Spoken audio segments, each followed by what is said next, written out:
Good morning. Hi, Jane. Jane's got bells on today.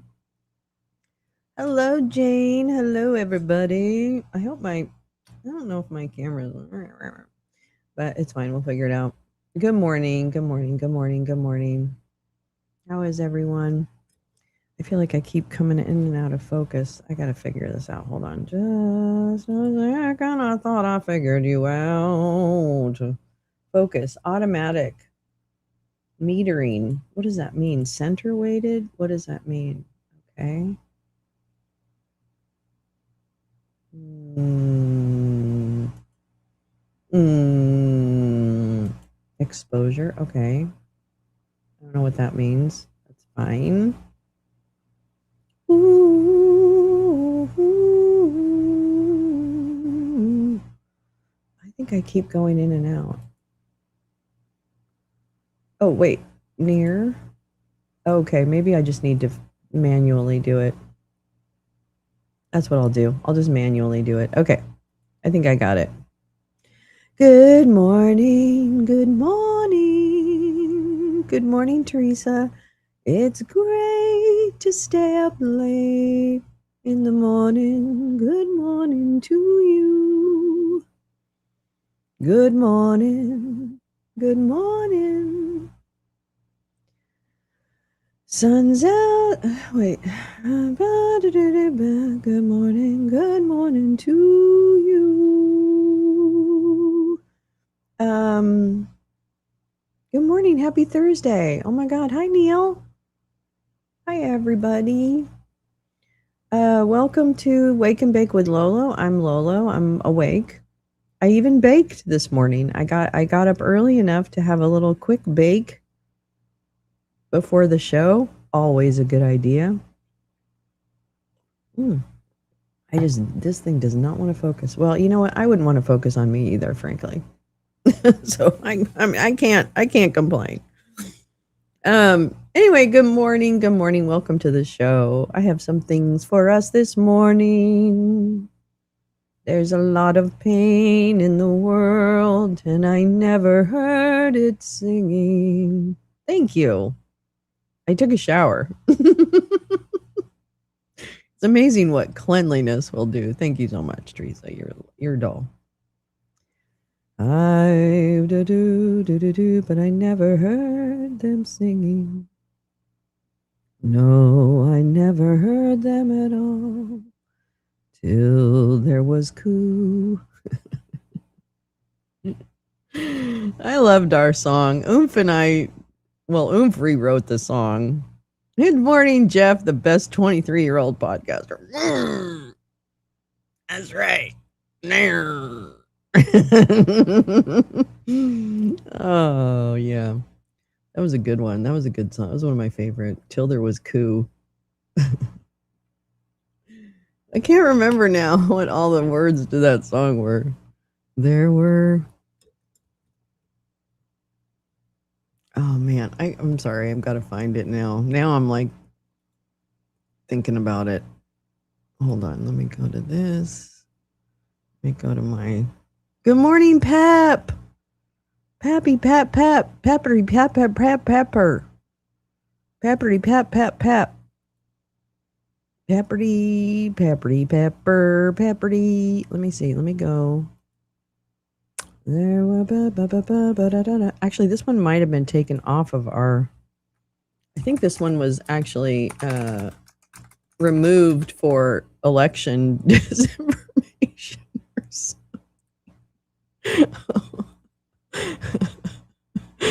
Damn it. That's terrible. Let me go to the Oomflow play cat. Hold on.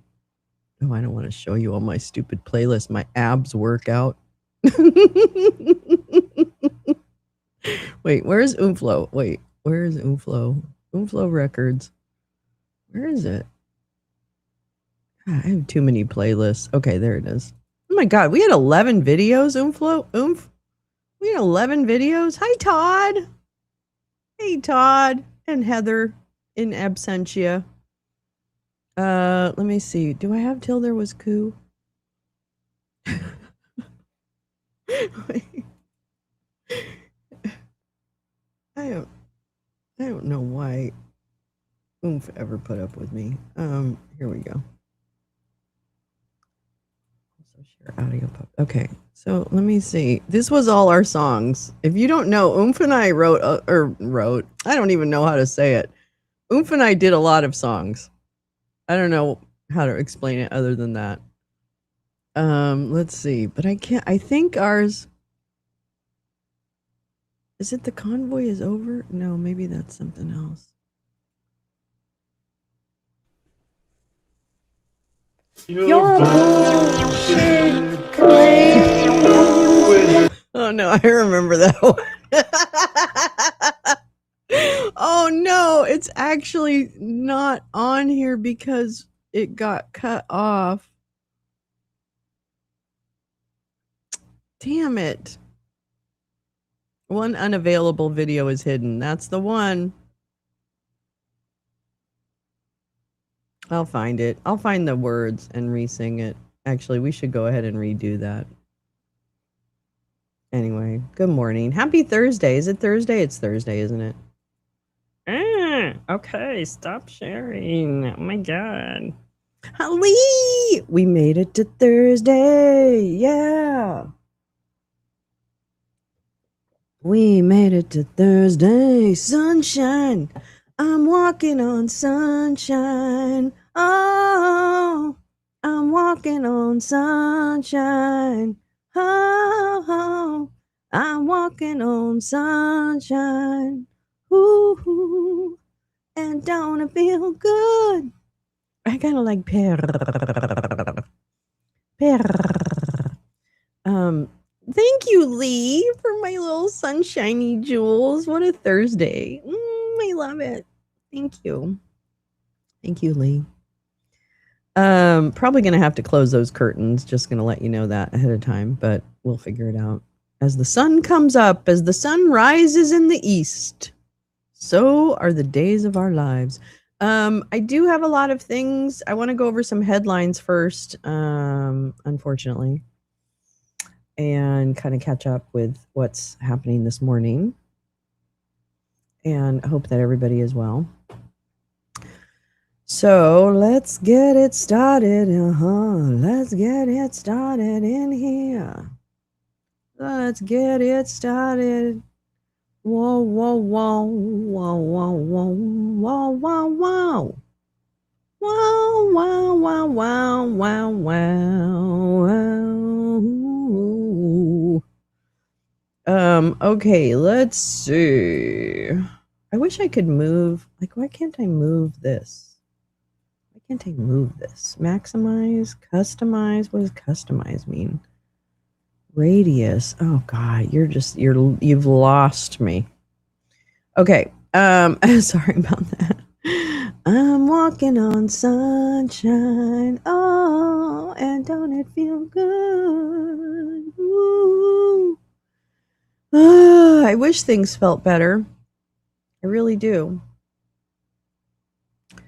You know, I want to talk about Nepal a lot, obviously, this morning.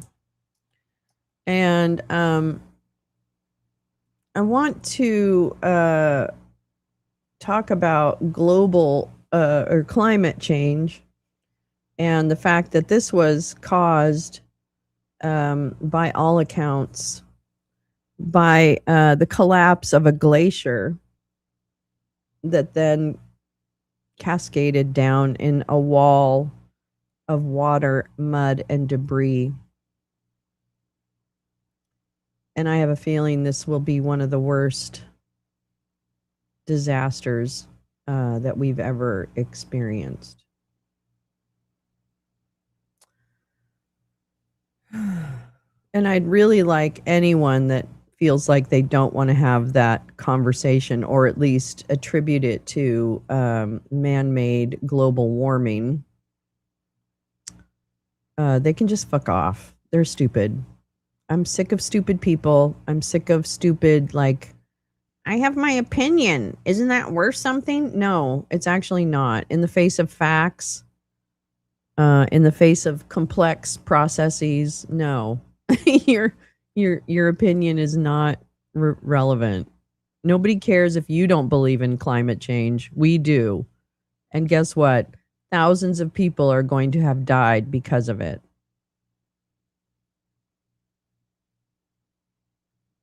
Are we going to do something about it? No. But so this is Reuters this morning. More than 1,000 missing in Nepal floods as death toll rises. The death toll's risen above 350, and more than 700 foreign tourists are among the hundreds of missing people in the region popular with trekkers and pilgrims. It's just, I mean, the mud to be, it's not, there's something much more frightening to me about mud. You have to go to pain management. Oh, I hope it's okay, Stephanie. I hope it relieves some pain.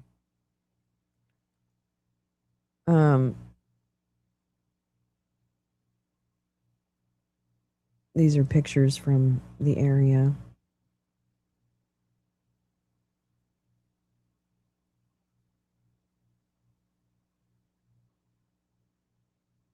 Oh my God, it's just covered in mud.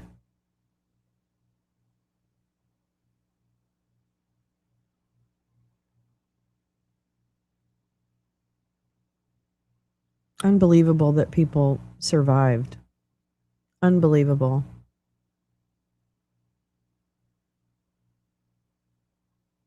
Oh,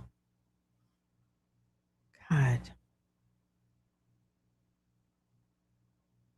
Pancreatitis. Oh, that does suck, Stephanie.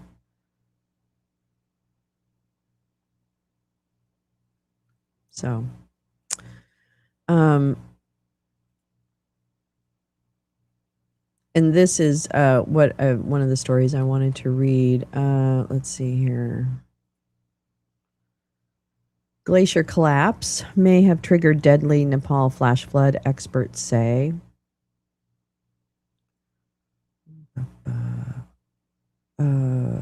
That's, you can see the water. Oh my God. Oh my God.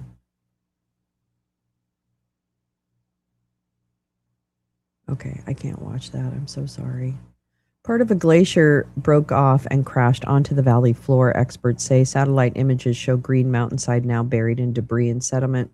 Warm spell melted snow before disaster. Climate role still unclear. Is it really? Is it unclear to you guys? Okay, all right. Oh, a deadly flash flood near Nepal's border with Tibet on Wednesday may have been triggered when the lower part of a glacier broke off and crashed onto the valley floor, hundreds of meters below, experts said, citing satellite imagery from Planet Labs. I have managed to stay out of the hospital since I got Teddy. Oh, Stephanie, I love you. It was not clear what caused the glacier to collapse, but Nepal officials have pointed to an earthquake in the region as a possibility. The U.S. Geological Survey later said the reported tremor was in fact seismic energy generated by the collapse of glacial rock and ice, followed by debris flow. That's interesting. So I think whereas yesterday they were like the small earthquake caused the glacier to collapse, they're claiming that the glacier collapse caused the small earthquake. Authorities on both sides fear the total of number of casualties will be far higher than the nearly 170 bodies so far recovered. Nearly 1,500 people, including at least 700 foreigners, are missing. Before and after satellite imagery of the region from Planet Labs, reviewed by Reuters, showed lush green mountainside now buried under brown debris and sediment.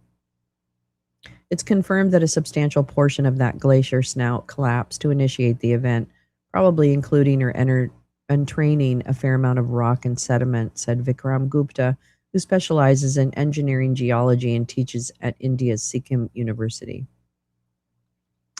Earth scientist Jan Sugar, an associate professor at University of Calgary, said the imagery seemed to show that a large amount of snow had melted in the 24 hours prior to the disaster. That's interesting.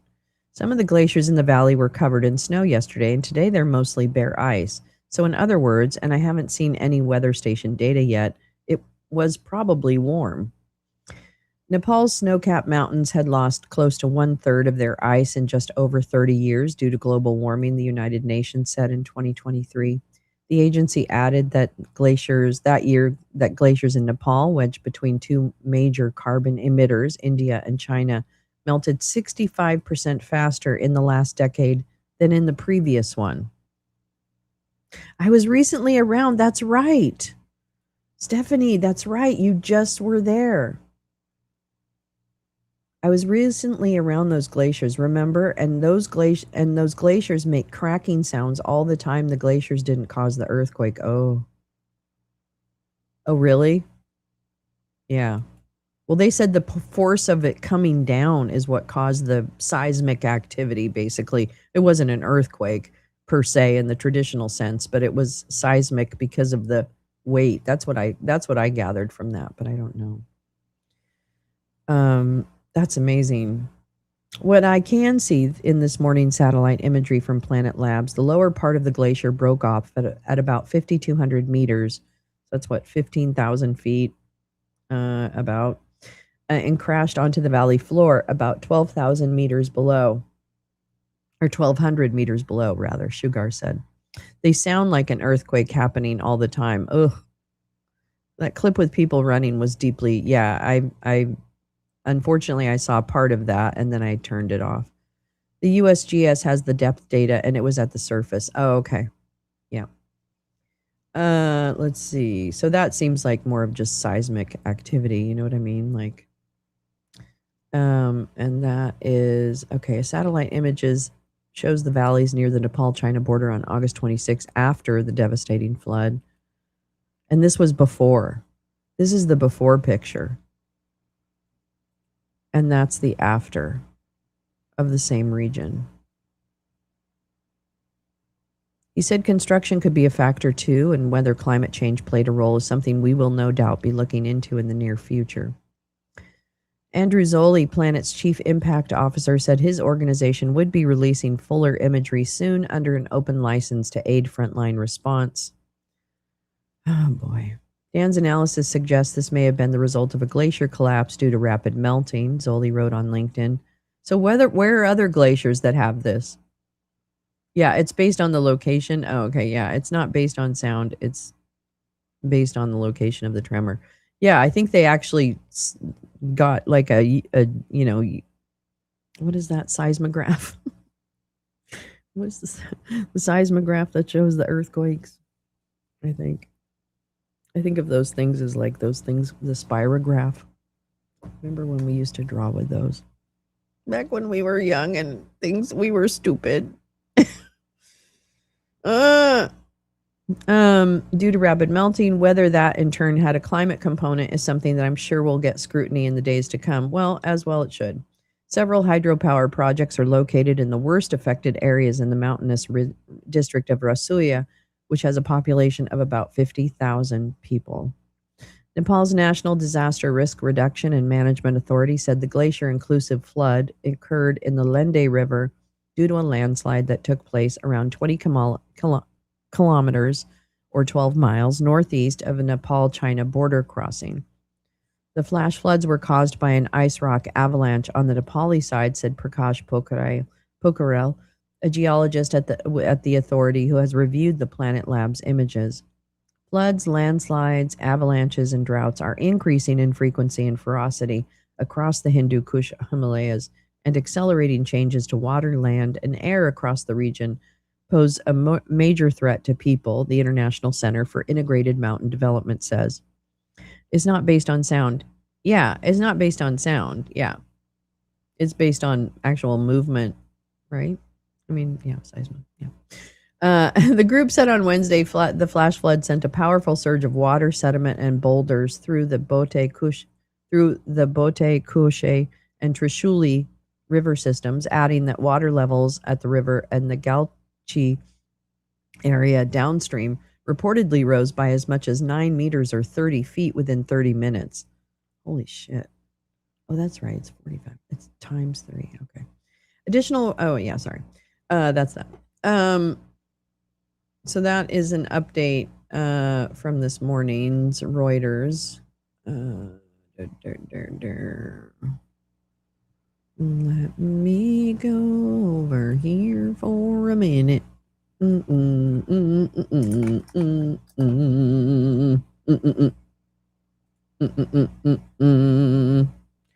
Let's see what else is being reported by our friends at Reuters. Oh.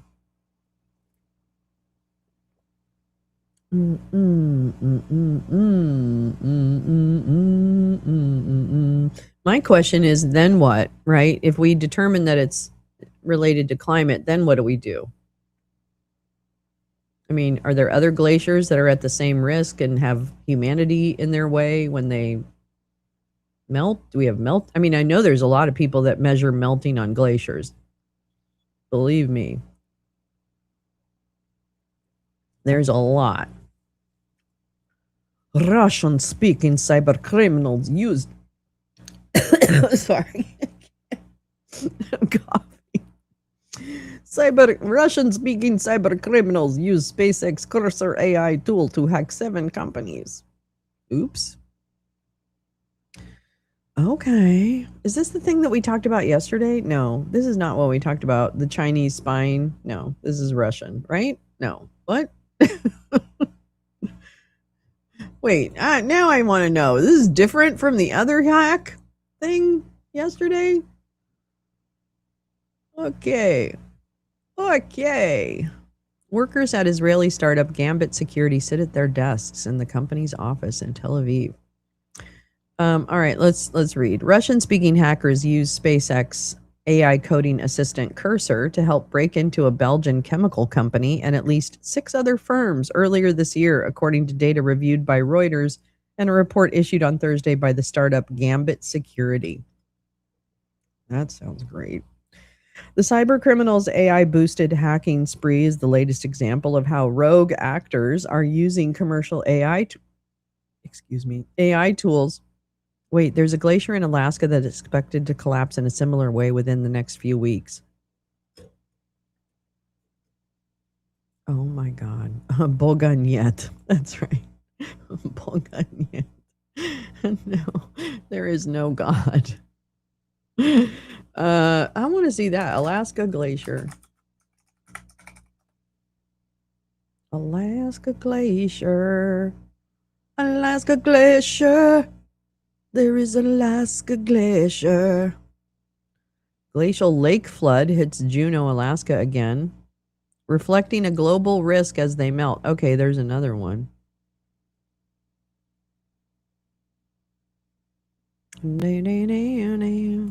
This was 2 weeks ago, though. This was 2 weeks ago. Oops. Wait. This was 2 weeks ago. This was 2 weeks ago. Glacial lake flood hits Juneau, Alaska again, reflecting a growing global risk as mountain glaciers melt. Each summer in the mountains above Juneau, Alaska, meltwater from the massive Mendenhall Glacier flows into mountain lakes and into the Mendenhall River, which runs through town. Since 2011, scientists and local officials have kept a close eye on one lake in particular, Suicide Basin. Oh, well, that's a charming name. Okay, that's a charming name. An ice-dammed bowl on an arm of the glacier. The glacier ice once covered this area, but as the ice retreated in recent decades, it left behind a large, deep depression. In the summers of 2023 and 24, meltwater filled Suicide Basin, overflowed, and escaped through tunnels in the ice, sending surges of water downstream that flooded neighborhoods along the river. That's right, I do remember the Alaska floods. I'm so sorry. Of course I remember this. In August 2025, the surge of water from Suicide Basin reached record levels at Mendenhall Lake on its way toward Juneau, the state capital. As the water rose, new emergency flood barriers were able to limit the damage. On August 12th and 13th, 2026, it happened again. The flood crested lower with less damage than in recent years, but still reached a few unprotected homes. Glacial flood risks that Juneau is now experiencing each summer are becoming a growing problem in communities around the world As an earth scientist and a mountain geographer, we study the impact that ice loss can have on the stability of the surrounding mountain slopes and glacial lakes, and we see several reasons for increasing concern. My dog loves the sweetness of our hibiscus flowers, so every day I pick the spent ones and he eats the ends. I say, "It's hibiscus time." And he's there. They're not toxic for dogs. Oh, that's good. I'm always afraid of that. I never know what my dog is eating when we go outside. A plane in the drink in Anchorage this morning, 4 souls lost. Oh, no. Oh, my goodness. I don't like those tiny planes. I don't like those tiny planes at all. Okay, I'm going to have to close my windows because it's getting too bright. Hold on. I'll BRB. You can choose Jesus. You can choose Jesus. I do like hibiscus tea. I really do. It's a good thing. Okay, I got to go close this window. Close the... Open my window. Oh.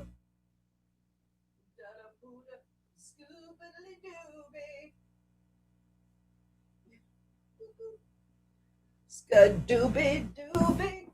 I'll be home soon. I'll be home. I'm coming home. I gotta sing. I don't sing enough. Come to my window. My poor daughter. Wake up. Actually, she's awake. I thought it said fartness.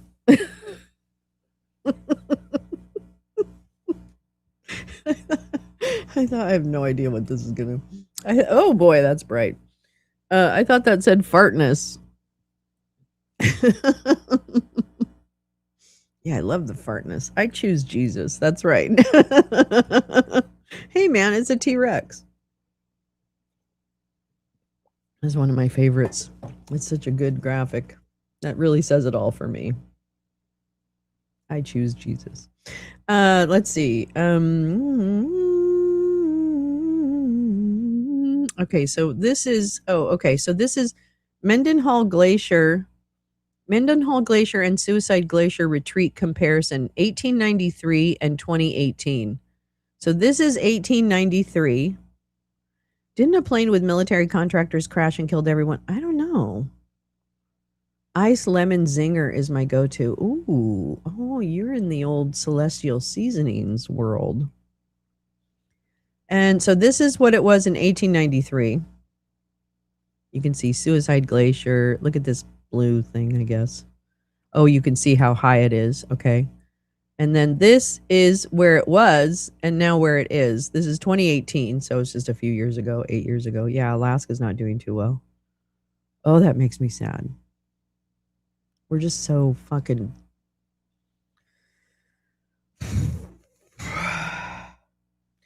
Okay. In many mountain ranges, glaciers are melting as global temperatures rise. Europe's Alps and Pyrenees lost 40% of their glacier volume from 2000 to 2023.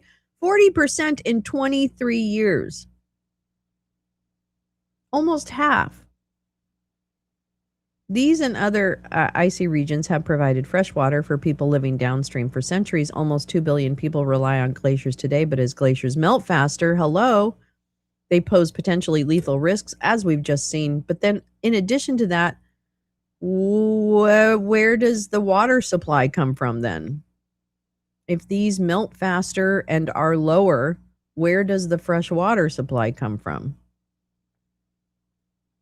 Water from melting ice often drains into depressions once occupied by the glacier, creating large lakes. Many of these expanding lakes are held in place by precarious ice dams or rock moraines deposited by the glacier over centuries.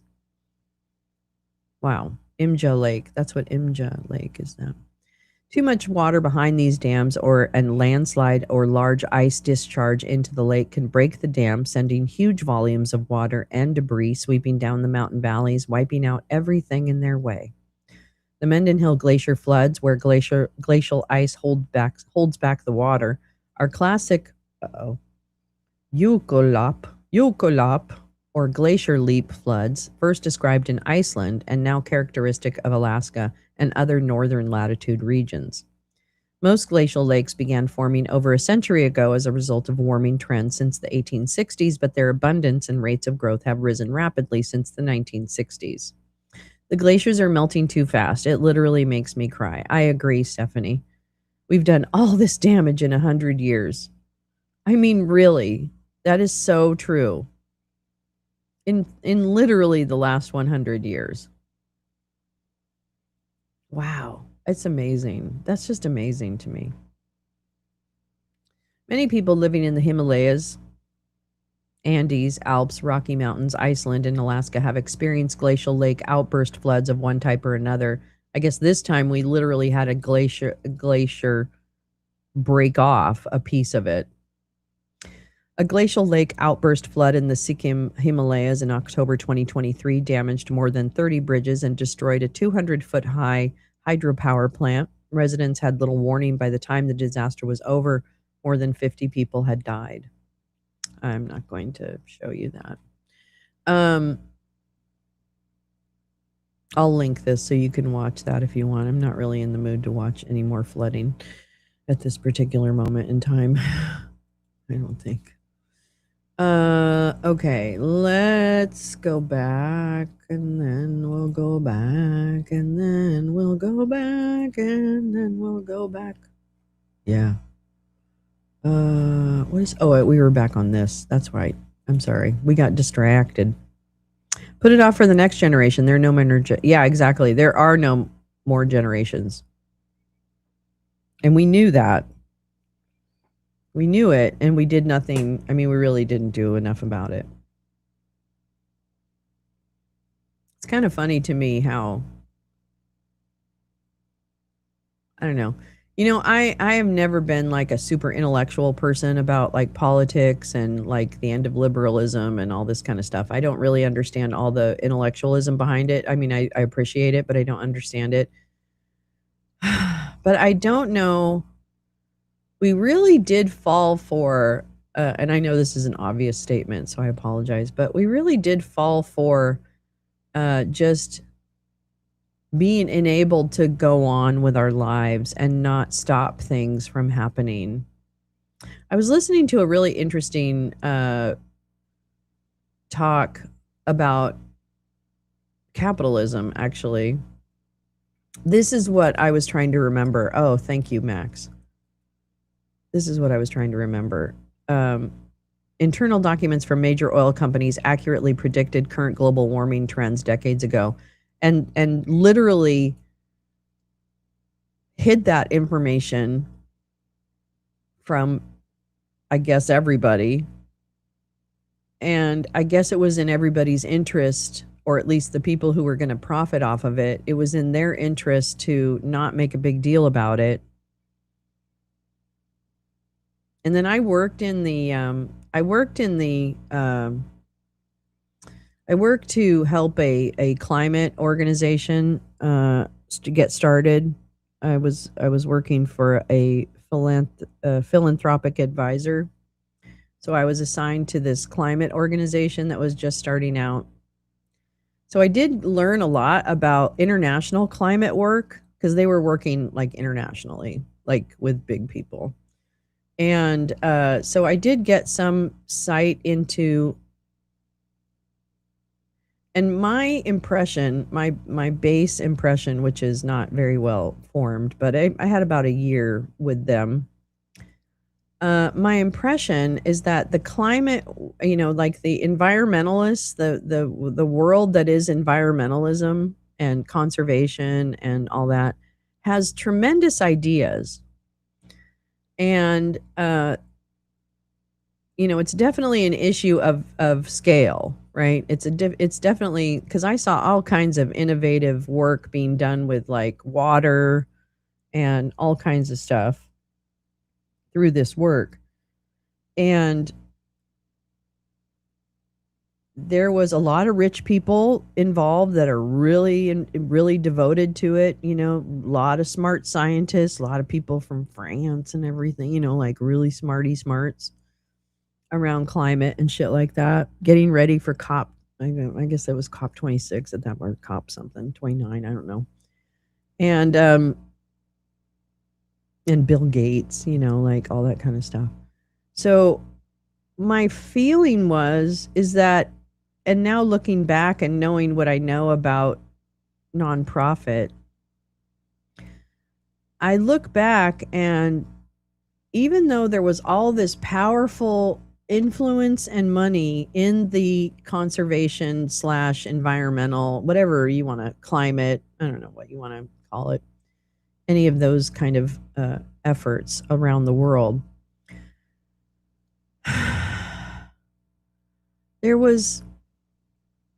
it's almost like they wanted to come together, and COP was really a way to do that, like COP, whatever, those annual or the conferences. They wanted to change things, and there was a lot of serious work about evaluating models and vetting, different organizations throughout the world that were doing things in their community or whatever in relation to a various climate-based areas of expertise.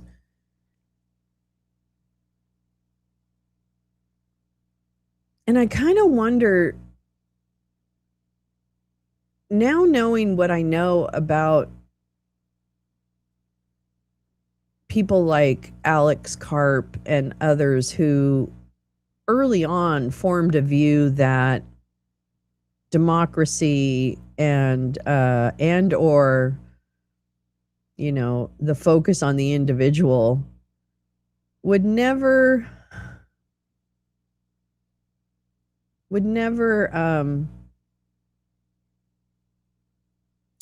get to that point. Even though there was a lot of power and money behind it, it never really nothing got off the ground. And now when I think about all the oligarchs and all the shit and all the Mar-a-Lago Accord and all the machinations of what we're trying to do and what this regime is trying to do in particular to geopolitics and the balance of power in the world, it's almost like, and it's the way I feel about some nonprofit work that I did with youth back in the day. It's almost like it was just throwing a little tiny bit of money at the problem just to say that you were throwing some money at the problem. But there was never a serious intention to scale, like with a government, a particular solution. And I don't know, I guess that's because profits were really always the goal.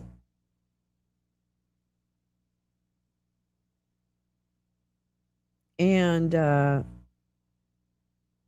it just makes me sad. It makes me sad that I wasn't even more radical. You know what I mean? Like, I feel like I wasn't even radical enough now as I get older and I look back and am able to synthesize all these different, things I've witnessed.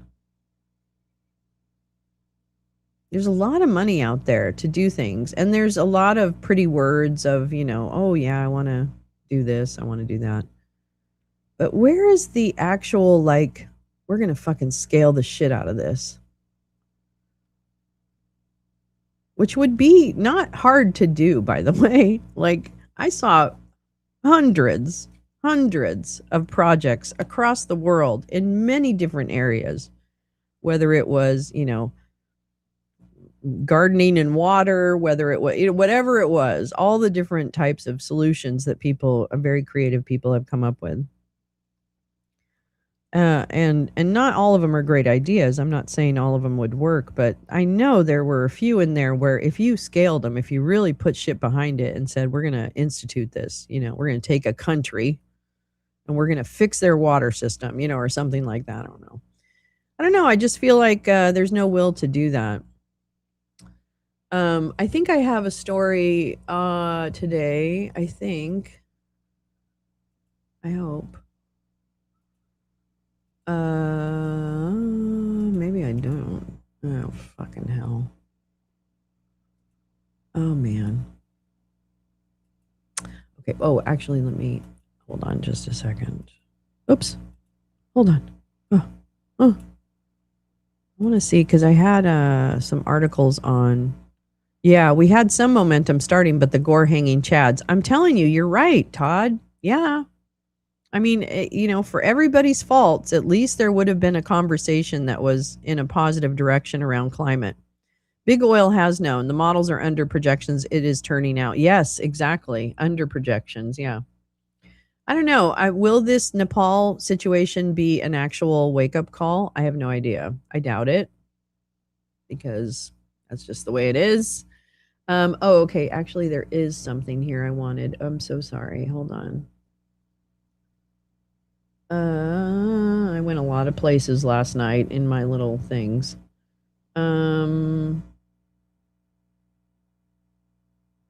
right. Well, let me go to. Oh, actually, where am I? Oh, the cyber criminals. That's right. I was on the cyber criminals. Okay, I'm coming back to that. I think. Did I read that already? No. Okay, good. Hold on. Let me just put a few more stories up here. I've got a few more stories because I went in and did some around the world stuff. Let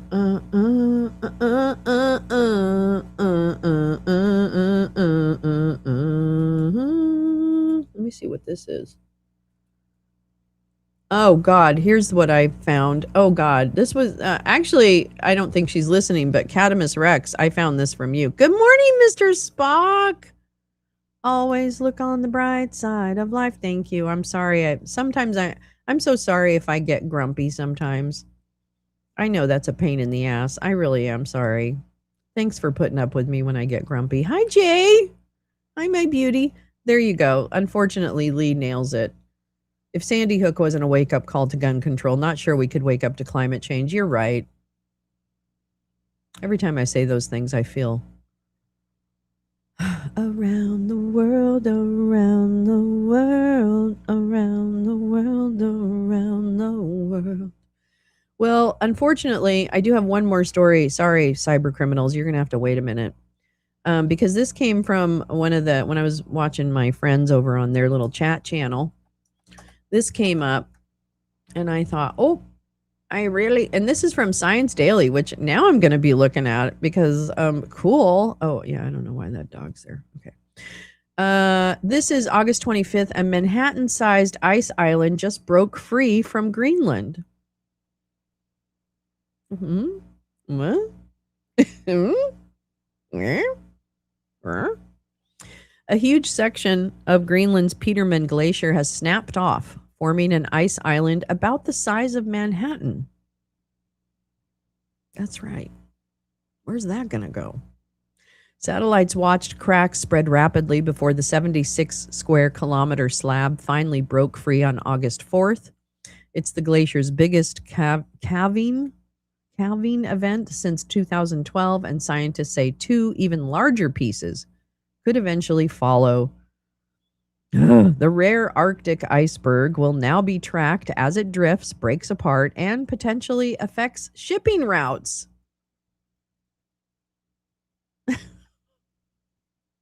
Oops, there it is. Holy shit. That's a big ass piece of glacier right there. The Copernicus Sentinel-1 mission has captured a dramatic change at the Petermann Glacier in northwest Greenland, where a 76-kilometer section just broke away.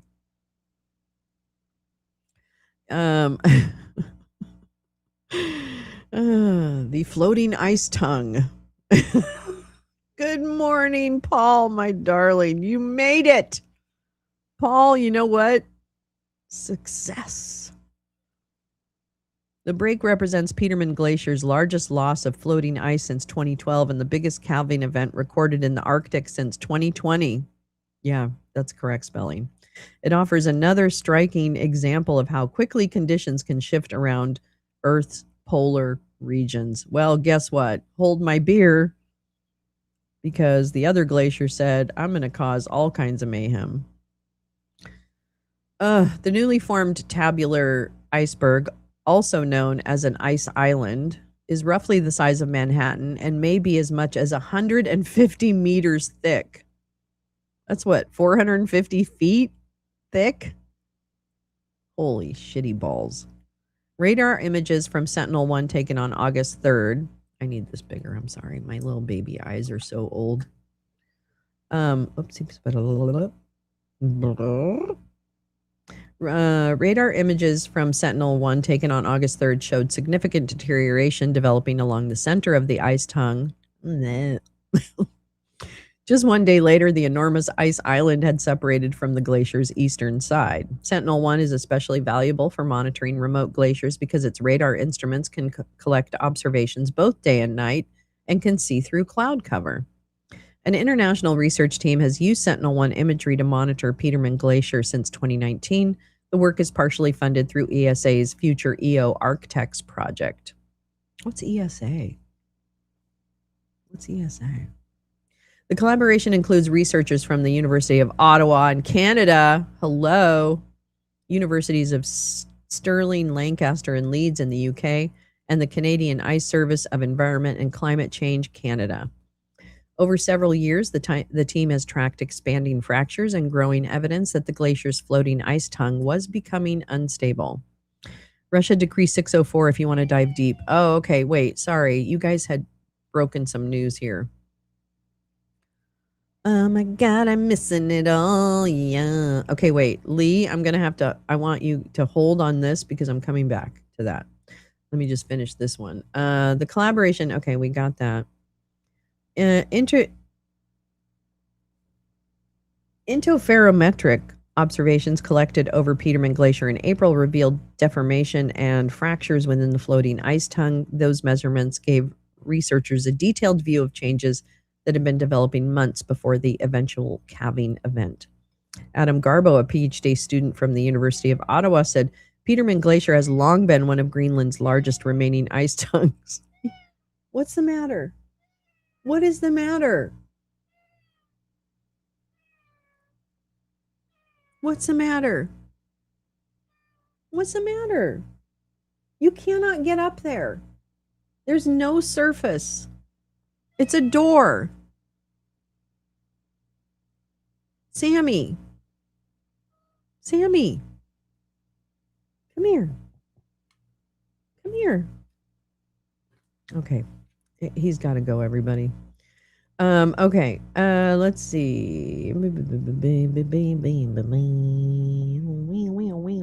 We've anticipated this break for years, and seeing it finally happen is remarkable and frightening. It's a powerful reminder of how quickly these systems can change. Petermann's Glacier has experienced several major calving events in the past, producing large ice islands in 2008, 2010, 2012, and 2012. Since 2012, however, the floating ice tongue had remained comparatively stable aside from several similar calving events. I know. It's okay. Come here. Come on up here. Come on. Come on. I'll pet you. Come on. All right. I can't. I don't know what to tell. I don't know what to do with him. Let's see. God, you are really interrupting me. You're really interrupting me on this this thing I'm trying to do about glaciers.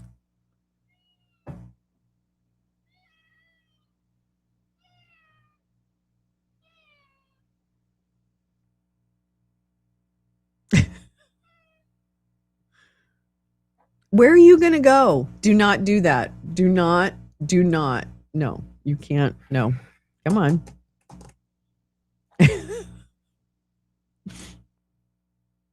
Get ready for cat butt.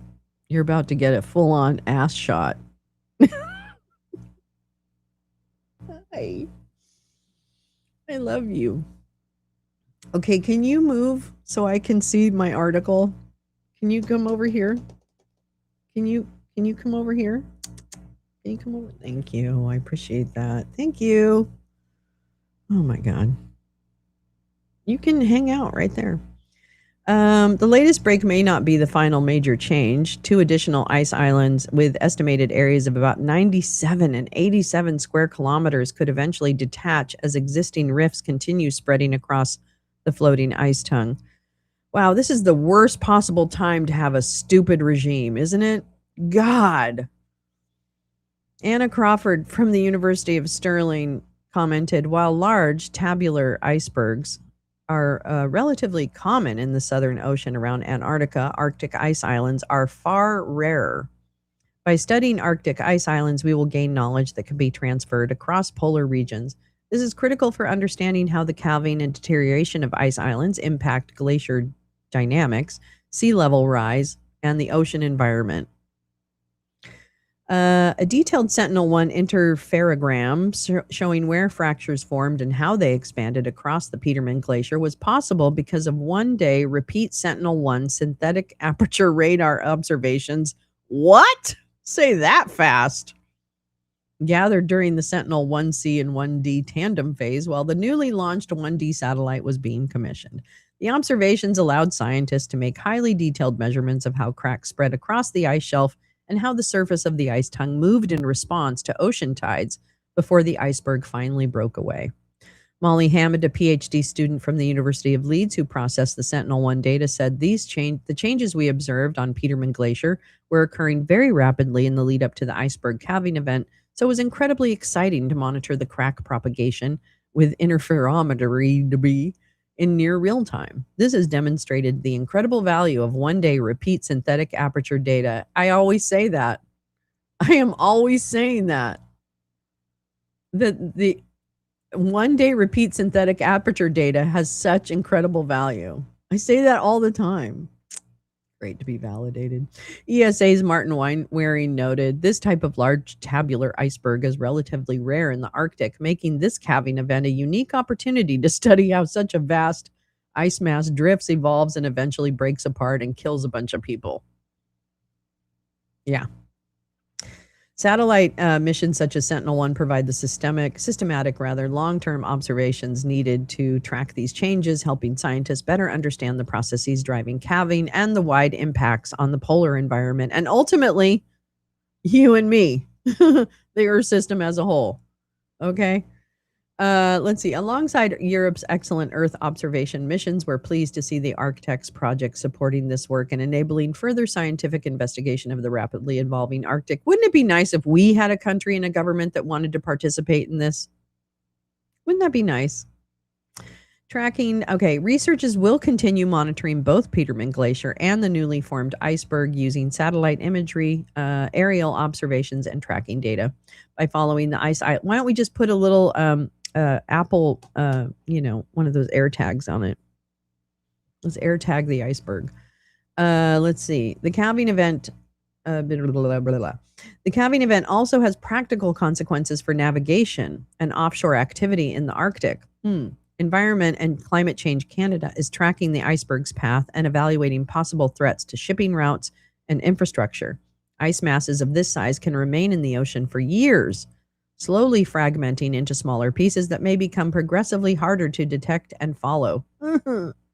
Wham! Oh, that's it. Ooh, that's interesting. Wow, I'm really grateful to Cat Rex for sharing this particular Science Daily, because I have not read this as often as I now will. So I will be signing up for that. Okay, let's go back to this Russian thing. Okay, just received a message. Russian president decree on forced takeovers of private businesses. Sounds familiar. Wait, I thought well, okay. Yeah, all right. Sorry. I was living a little bit in my own Soviet Union. Okay, so that, let me see. Let's go back here. Yeah,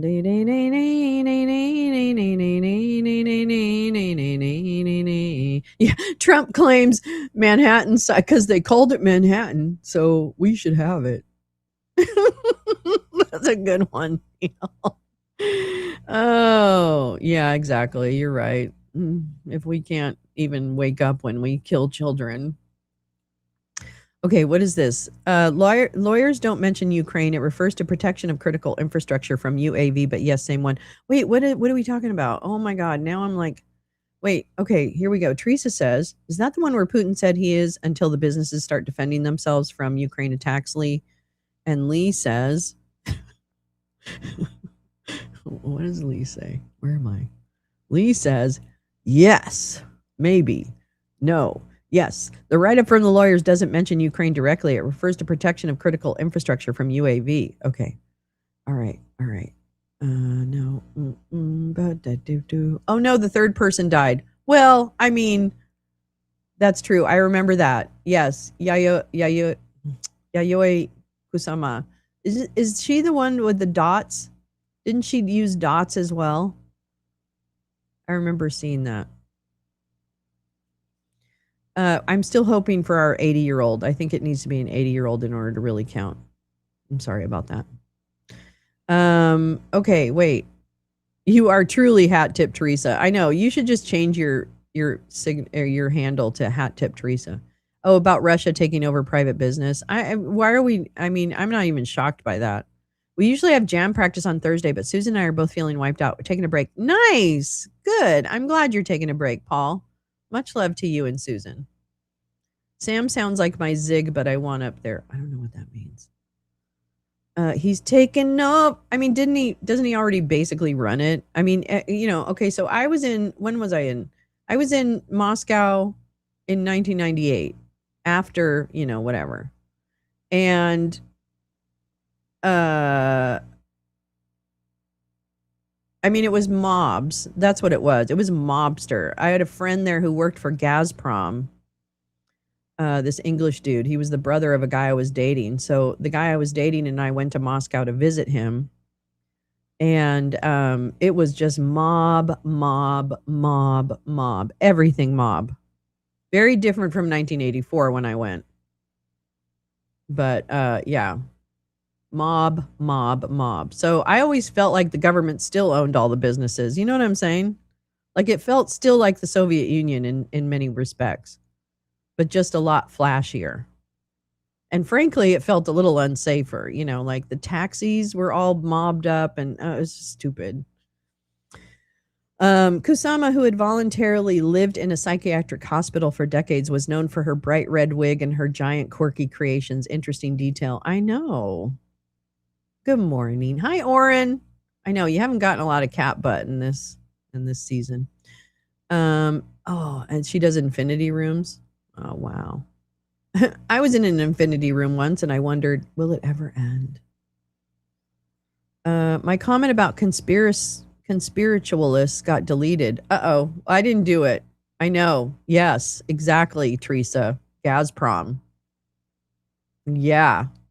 I had no idea about Gazprom when I was there. I mean, I knew it was like, oligarch owned. That's about all I knew. And this kid was working for them. He was from Great Britain. He's from the UK. But anyway, oh my God, that's so funny. I was in an infinity room and I lost it. I'm going to share another story. We're going to jump around a little bit now. I have some different topics. Forgive me.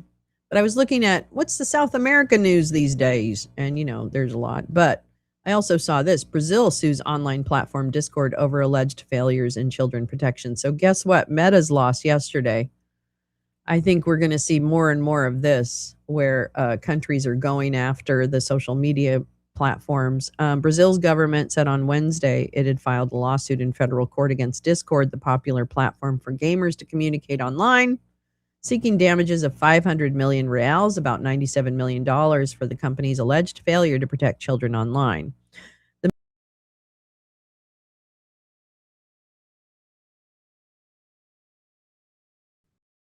Pushed Discord to suspend its incident. The Solicitor General's Office of the President, Luis Ignacio Lula da Silva, said in a statement that the damages it is seeking from Discord are due to alleged collective psychological harm it's allowed. Discord in Brazil said in a statement that the move by the country's government is disproportionate and does not accurately reflect Discord's approach to safety and compliance with Brazilian law. Brazil's government's 25-page long lawsuit, which was obtained by the Associated Press, says there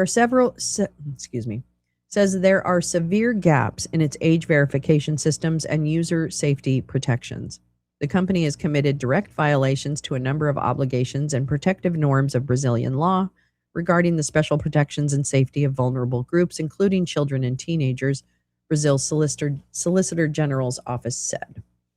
The office is also asking the court to order Discord to immediately strengthen parental controls, expand cooperation with local law enforcement, and deploy automated tools to detect and remove dangerous content. The filing also notes that Discord faces similar legal pressure globally, including active lawsuits in U.S. states like Texas, Nevada, and New Jersey. So it's all gonna get a little more stringent. There's Lula. Lula. So that's something that's happening in South America. And then I found this one also about South America. Colombian president orders immigration raids, vows deportations of migrants without legal status. Where did he get that idea? Let's see.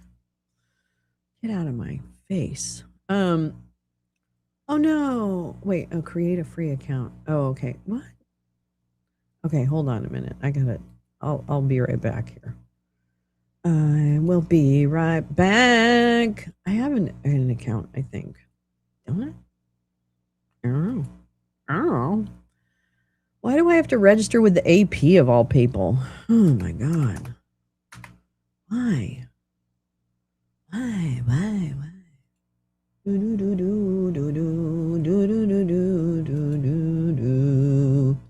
Okay, I signed in, bitch. All right.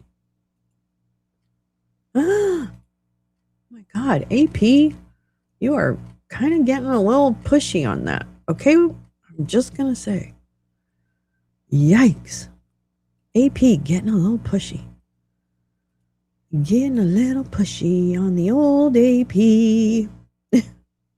Let me take a drink of coffee.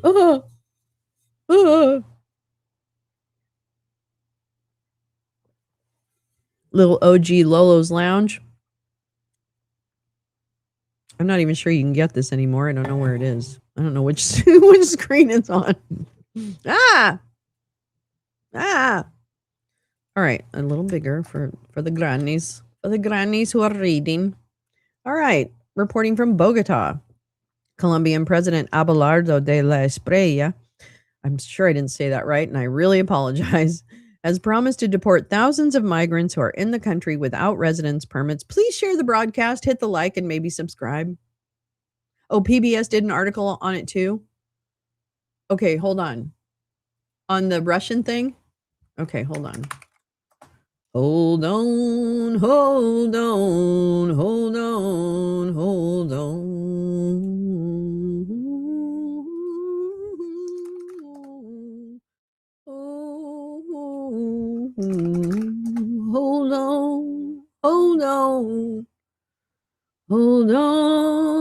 Oh, is it NPR? Sorry. I don't know why I went there. Forget it. Hold on.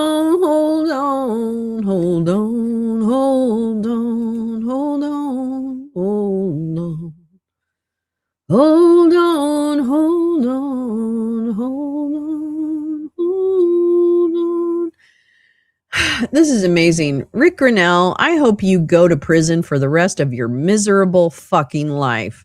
Before an emergency hearing, the Kennedy Center's board threatens to demolish it. There's got to be I hope there is a hell. You know what I mean? I hope there's a fucking hell. Nuclear regulator prepares to abandon a decades-old radiation safety rule. Oh, okay, great. Thanks. Oh my God, we got that one too. I can't find. I'm sorry. I don't know why I'm doing this. I don't know why. Actually, I do know why. Okay, wait. Putin on the Ritz. Putin business.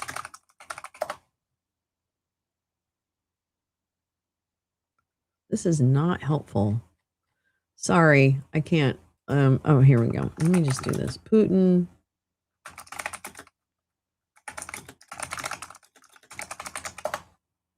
I don't know.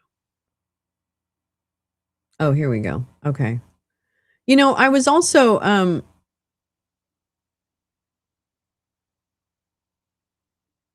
okay, wait a minute. Let me check this one. Okay. Okay, we're going to go to that. Good morning. Hi, Karen. Wow. Oh my God. It's so nice to see you, girl. Search Decree 604. Oh, that's right. You had said that. because I have a couple stories on that now, and I'm just trying to pick out which one. Russia's president adopts new decree, enforced takeover of businesses. Okay, I don't know who Morgan Lewis is. Указ президента российский. Well, I have it in Russian. Here, I'll read it to you in Russian. It won't even pull up. Yeah. Just leave it. Leave it in Russian. Указ. Указ. I'm gonna make it bigger. Страница номер 1 из 3. Wait. 1, 2, 3. 1 из 3. Президента Российской Федерации. Wait. В связи с настроением в проведения специальной военной операции. Oh, these are not regular words.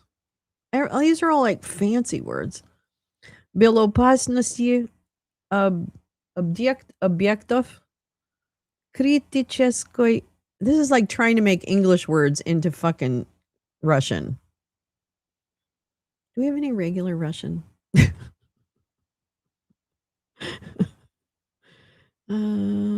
Anyway, that's the Russian. Oh, в случае, isn't that listen? В случае ведения временного управления. I don't know what any of these words. I thought случай was listen, but I could be wrong. Okay, anyway, I'm sorry. I got one. I got all distracted about that. This is what? Yeah, try Klingon. No, I can get it. It's just that it's all words that they're trying to make somewhat from English words. It's a little different. It's specialized language. Let's put it that way. Technical. Putin allow Kerpla. Is that Klingon? Kerpla? They're a law firm. Oh, okay. Yeah, and I think they're hold on. Well, actually, okay, we're going to start with this. I don't know, we're all over the place this morning. There's just breaking news everywhere. It's all breaking. It's breaking over our heads. Okay, well, let's read about this because I do have a few things about this. So, Oren's doing it. Atta girl. The best part of the show is the chat. So, I say never late, always on time. Okay, Putin allows government takeover of firms vulnerable to drone attacks. That's what he's saying. We are not talking about nationalization, insisted top Kremlin official. Russian President Vladimir Putin has given his government powers to temporarily manage critical infrastructure facilities like, the bakery down the street, if their owners fail to protect them against security threats. Aren't you supposed to defend your businesses? I don't know. Maybe I'm wrong about that.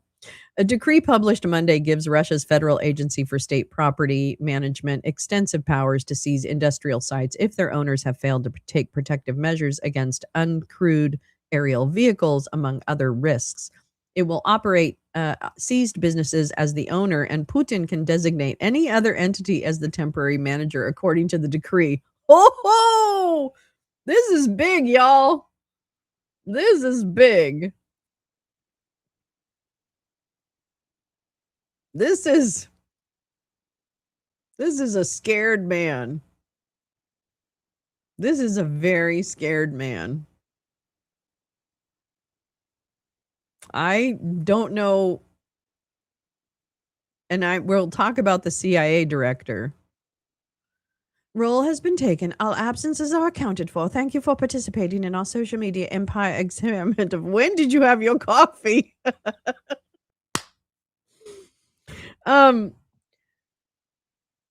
This is a big deal. This is a scared man. We get a lot of scared men in this world, and they're dangerous when they're scared, I think. Okay. Since launching the full-scale invasion of Ukraine in February 2022, the Kremlin has stepped up efforts to bring privately owned assets, including industrial and defense-related companies, under state control. What? That cannot be true. That we have sad men, or that we have sad men that will make us hurt. Under state control. Around 805 companies were transferred to the state between 2022 and 2026, according to Vadim Yakovenko, head of the Federal Agency for State Property Management. We're not talking about nationalization. Don't look over here. Don't look over here. Russia's first deputy prime minister, Denis Manturov, said in a press conference on Tuesday, according to the state-owned news agency TASS, he blamed business owners for approaching threats with varying degrees of responsibility. In some cases, ensuring the security of facilities and employees, unfortunately, is not a priority for them. Critical businesses listed by the decree include fuel and energy facilities, industrial sites, and logistics platforms. I'm just kind of surprised they're not already basically. I mean, what is he taking control of? You know, like what is he taking from the oligarchs? He's not taking control from the oligarchs. Yeah, Trump and Putin having control of nukes should scare anyone. Yeah. If Kim Jong-un is stable, got to dip out in 5 minutes. Okay. Take care, Lee. Off topic, what the fuck? German airport workers die from malaria caught from plane riding mosquito. Oh my God. Die from malaria? Oh my God. That is ridiculous. No one should die from malaria. Oh my God. That is just incredible. Yeah, Lee, have a good one, love. I'll see you later. I'll see you tomorrow morning, maybe. See you on the signals. Critical businesses listed by the decree. Okay, blah, blah, blah. The decree comes amid intensifying drone strikes from Ukraine, including significant attacks on online retailer Wildberries and the country's second largest online marketplace, Ozon. A July report from the Ukrainian military said its attacks have disabled around 43% of the country's oil refining capacity. Mosquitoes are so lazy these days. Yeah, Oren does run a tight ship. She keeps us together. She's our glue. Oren is the glue. I mean it. She is. She's really she's gluey. Very gluey. Okay, so we read that. And we read about Brazil. And yeah, okay. Let me go back to this one because I was on this and I wanted to make sure I finish out the thought. This is about Colombia. De la Espriella, who was sworn into office 3 weeks ago, said that he would order the country's National Immigration Service to conduct raids with Colombian police as early as this week. He announced the new policy in a video released on Sunday night on his X account, where he spoke of multiple measures to reduce crime and confront criminal gangs. Yeah, be careful in the poop deck. I will not accept any illegal immigrants wherever they come from, De la Espriella said in the video. They will have to leave and be deported. It is a political decision I'm taking responsibility for. Most migrants living in Colombia come from neighboring Venezuela, a nation that lost about a fifth of its population over the past decade as Venezuelans fled a repressive regime that oversaw years of economic turmoil and a 75% contraction in the nation's GDP. Around 2.8 million Venezuelans were living in Colombia as of August, according to the United Nations, making it the largest Venezuelan diaspora. In July, Colombia's National Immigration Service said that it had granted temporary residence permits to about 2.3 million Venezuelans under a scheme rolled out in 2021 by then President Ivan Duque during the peak of Venezuela's immigration crisis. De la Espriella's efforts to deport migrants who have no regular status marks a major shift in Colombia, which had long worked to protect incoming Venezuelans and grant them a pathway towards permanent residency.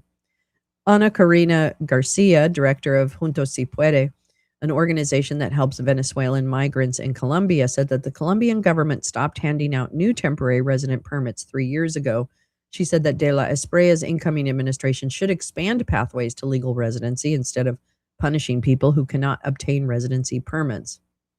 We understand that the president wants to protect Colombians, she said, but there is no need to protect them from migrants. It's been proven that foreigners do not commit crimes at greater rates than the local population. Aries Pereda, the president of an association that represents Venezuelans in Bogota, said the announcement worried him because of new groups of Venezuelans displaced by the twin earthquakes that rocked the country in June have been arriving in Colombia to seek opportunities. The doors seem to be closing, Pereda said, not just in Colombia, but also in Chile, Peru, and Ecuador, where conservative leaders have also made it harder for Venezuelan migrants to get residency permits. Oh, I'm so sorry. Hi, Tom. Tom sent a dog treat. Yum. Thank you, Tom. Good to see you. You've been busy. TP is going to be expensive. Make sure you guys get your decent supply. Get one of those portable bidets. They have those travel bidets. Get one of those. It's better for you anyway, I think.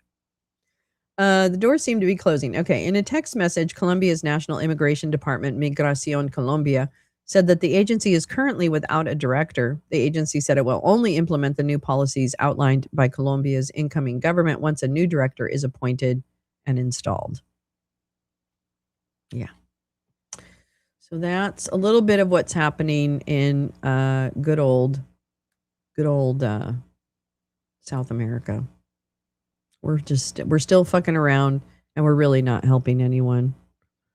I don't know what our real effort. And you know, it's funny. I feel like I don't know what the effort during disasters. The Americans say, "Oh yeah, we sent people." Trump said that about Venezuela. He said it about Colombia, and I never saw anything. And I guess I don't have to see it, but I need it to be proven that it's actually happening, that we're actually on the ground helping people. Like, I don't understand that. Going over to Africa, I wanted to find out if there was anything popping up, which of course there always is, but this one struck me. DRC's, which is the Democratic Republic of the Congo, constitutional battle, the fight over the 2028 vote. This is from Al Jazeera, Africa. President Tshisekedi's reform push is fueling a battle over DRC's 2028 succession. What a mess. What a mess. And what was it? Oh, no. Hi. I love you. I love you so much. Thanks. I know. I like this shirt, right? Yeah. Finally clean. I mean, hallelujah. Hallelujah. All right. I love you. Be safe. Okay. I'll see you tonight. I was at that compound. Oh, you were at the compound. Fixed an expensive zero turn. I don't know what a zero turn is, darling. It's zero turns, I guess. Should we call you Susan? You can call me Al. Call me Al. All right. So this is Kinshasa, DR Congo. President Felix Tshisekedi. Forgive me. Tshisekedi is due to leave office in 2028 under the current constitution of the Democratic Republic of the Congo. Yet, with more than 2 years to go, a battle over the rules governing what happens when his mandate ends is already reshaping Congolese politics. This is one of the things I mean. I was in Liberia as they were preparing for their presidential election. And so there was campaigning starting and all that stuff. And I was talking to some people actually from USAID who were also working in Liberia over cocktails one night. I wasn't having a cocktail, but they were. And they were telling me, like the most amazing stories about being in countries during political transitions and seeing the difference between, our transitions, at least how they used to be, not since dump, but prior to dump, in terms of the way the transition from one administration goes to another. And that, basically they were saying one of the most valuable things, one of the most valuable components of democracy, or whatever you want to call it, the system. One of the most valuable parts is that the constitution of the country doesn't change from administration to administration unless there are amendments and other things. It's in many countries where the constitution can be thrown out, right? Or that can be completely ignored or whatever. So the peaceful transition of power is one of the most important parts of society, really. And also within the structure that we currently have, understanding that there are other economic structures where you have a more decentralized, power structure. And so it's very interesting to me because the peaceful transition is just one of the most valuable things. And I always took that for granted. I always either assumed it was going to happen, which is why the dump thing was so shocking. Or I didn't understand just how powerful it was to have consistency between administrations, with the intention, hopefully, of making things better, administration by administration. So anyway, I just wanted to bring that up again because I think it's just really important, and it sounds like it's going to be important in this case too.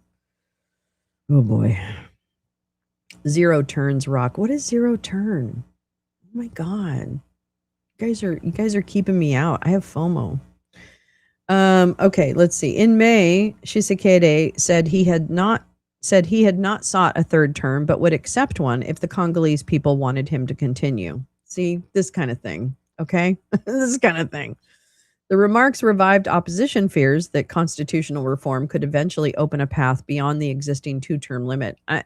This is it. This is like the heart of what I was just talking about.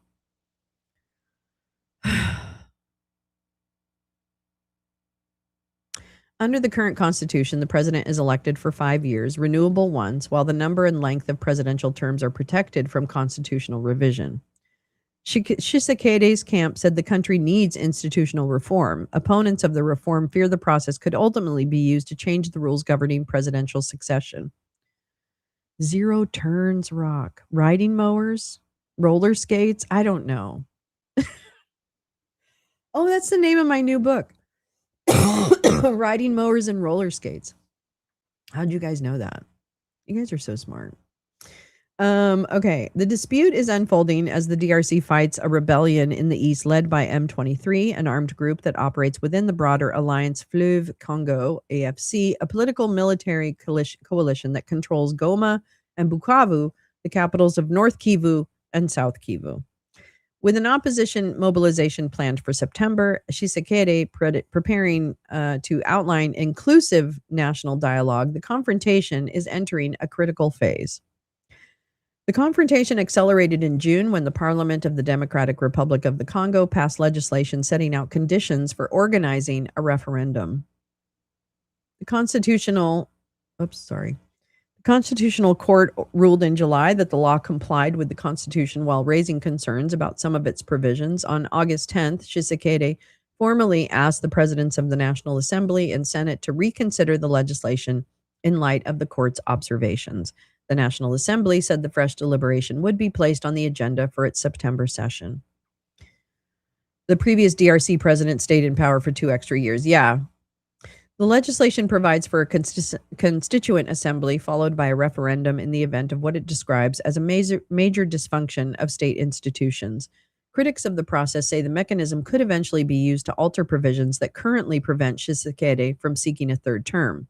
The government, meanwhile, has presented constitutional reform as a broader institutional issue rather than an explicit bid to extend the president's tenure.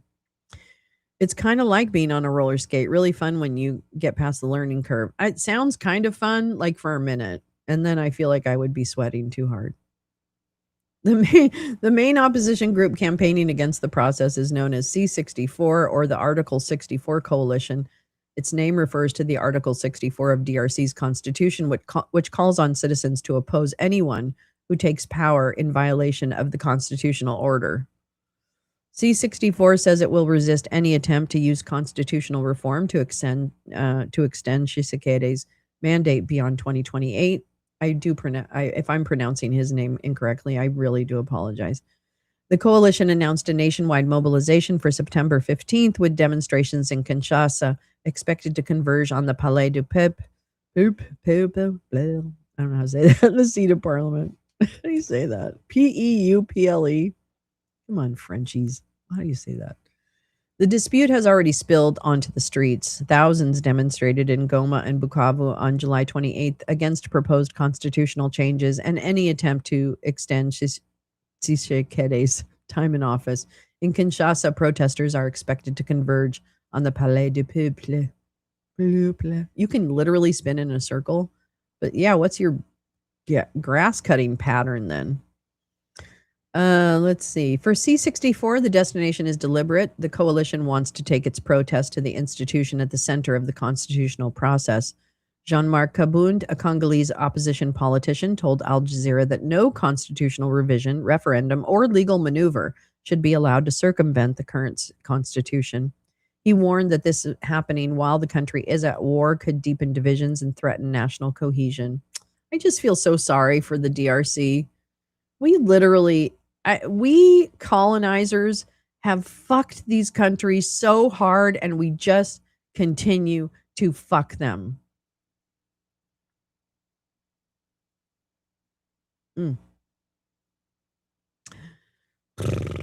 The constitutional dispute is unfolding alongside a conflict that has transformed Eastern Congo.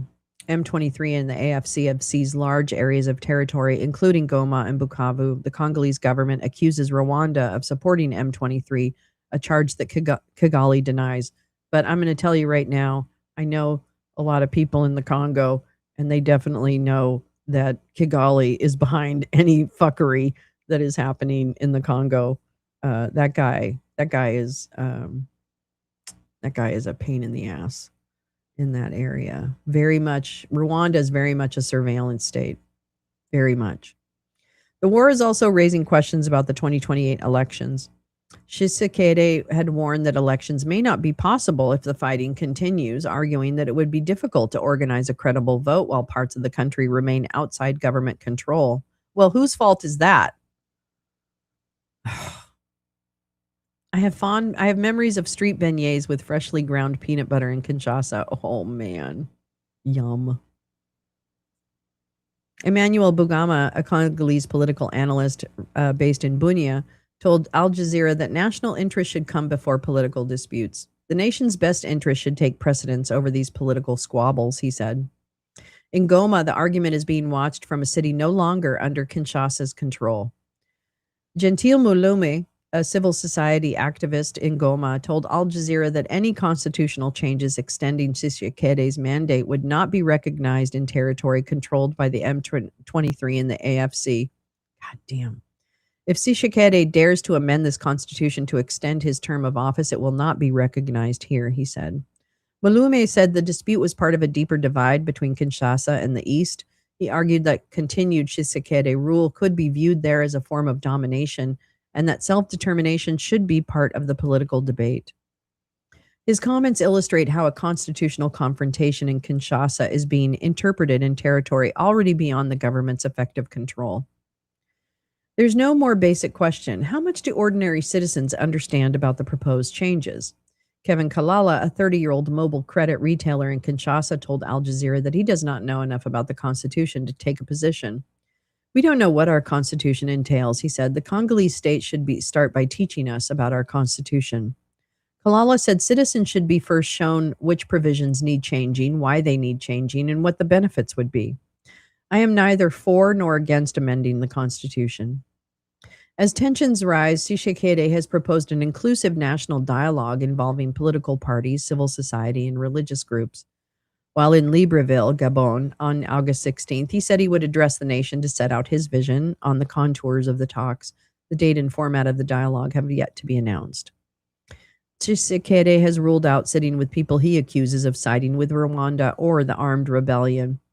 Martin Fayulu, who challenged Tshisekedi in the 2018 presidential election, has called for former President Joseph Kabila and Corneille Nangaa, the political leader of the AFC, to participate.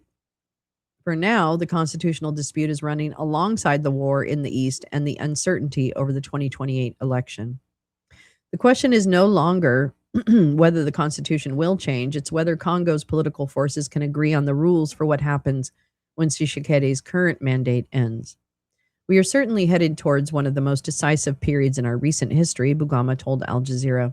The country is under the control of an armed group, whilst the government in Kinshasa is posturing over constitutional reform instead of tackling what matters most. Yeah. Also, going from dance bar to dance bar in the neighborhood of Matonge behind the St. Joseph's Church. Wise. Yeah. The city has some big uns. They left them at the park unattended. It was really tempting. Oh my gosh. Oh, the mowers. Those side by sides are also crazy spendy.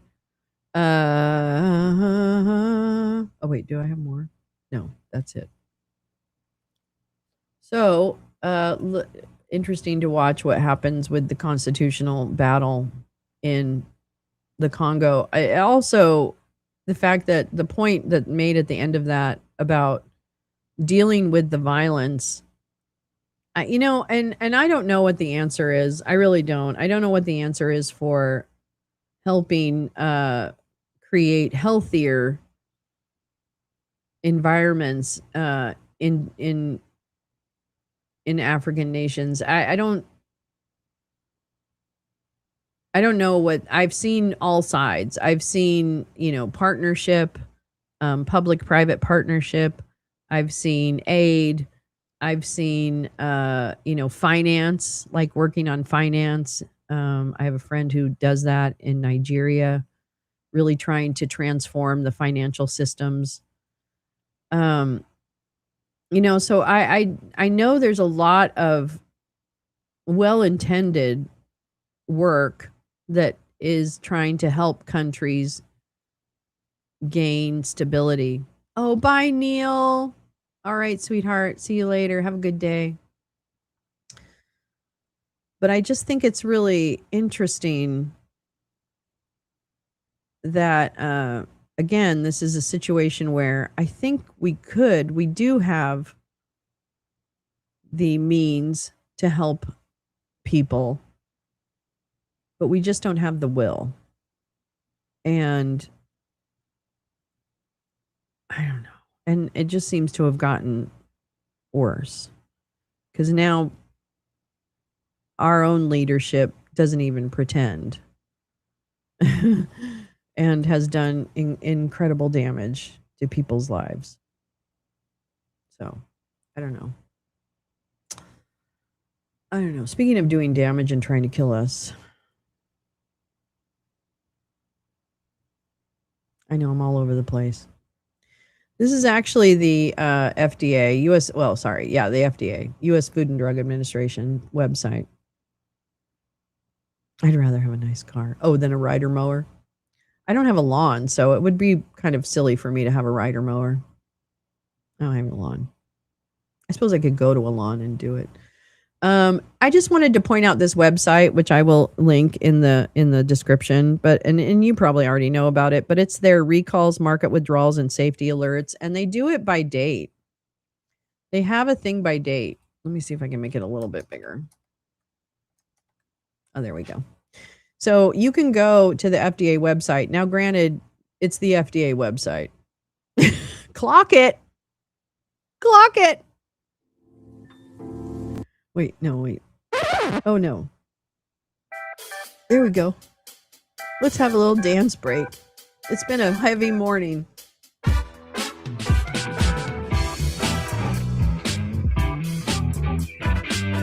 I gotta do my abs today. I gotta do some fucking exercise. I want to be fit for fall. Thanks for the jewels. Thanks everyone for the jewels you gave today. Yeah. You gave jewels, and I love it. Thank you, everyone who gave jewels today. My goodness. Hype, the hype. It's hype. It's hype time. I feel hyped. It's my hype man. You're my hype people. But I wanted to point this out because it seems like a very good place to start if you're wondering how much the government's trying to kill us. The beef's been recalled, the this is that. Movement is medicine. Hell yeah.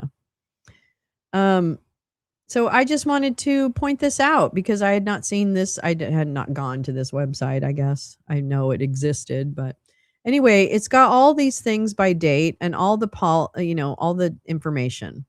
And some of them are still, some of them are undeclared wheat, like okay. But then some of them are particulate matter identified as stainless steel in the pills that you're taking and fiberglass in your pills. That's right. Fiberglass in Baxter, whatever, some drugs. Okay. Anyway, so it's a lot of things, but at least it's a good place to go to see if the product that you're purchasing is currently under recall. Yeah. Anyway, let's see what else. We got a lot. I still have a lot. We still haven't finished the cyber criminals, for fuck's sake. All right, here we go. Let's go back. Let's go back to the beginning. It's a very good place to start. Oh, what happened? Whoa. Oh, okay, here. I thought I was crazy. Isn't it a great resource? I know. I'm going to put it in the thing right now. Hold on. Let me put it in the thing right now. Copy.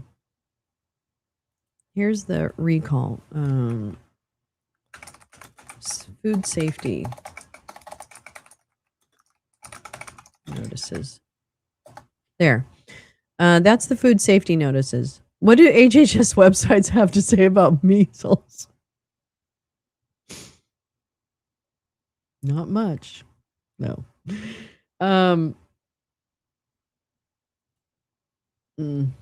Measles. You're welcome. You're welcome. There's always more cybercrime. Yes, exactly. Speaking of which, speaking of crimes, I did see this and I wanted to read it. Trump administration wants billion-dollar businesses to qualify as small.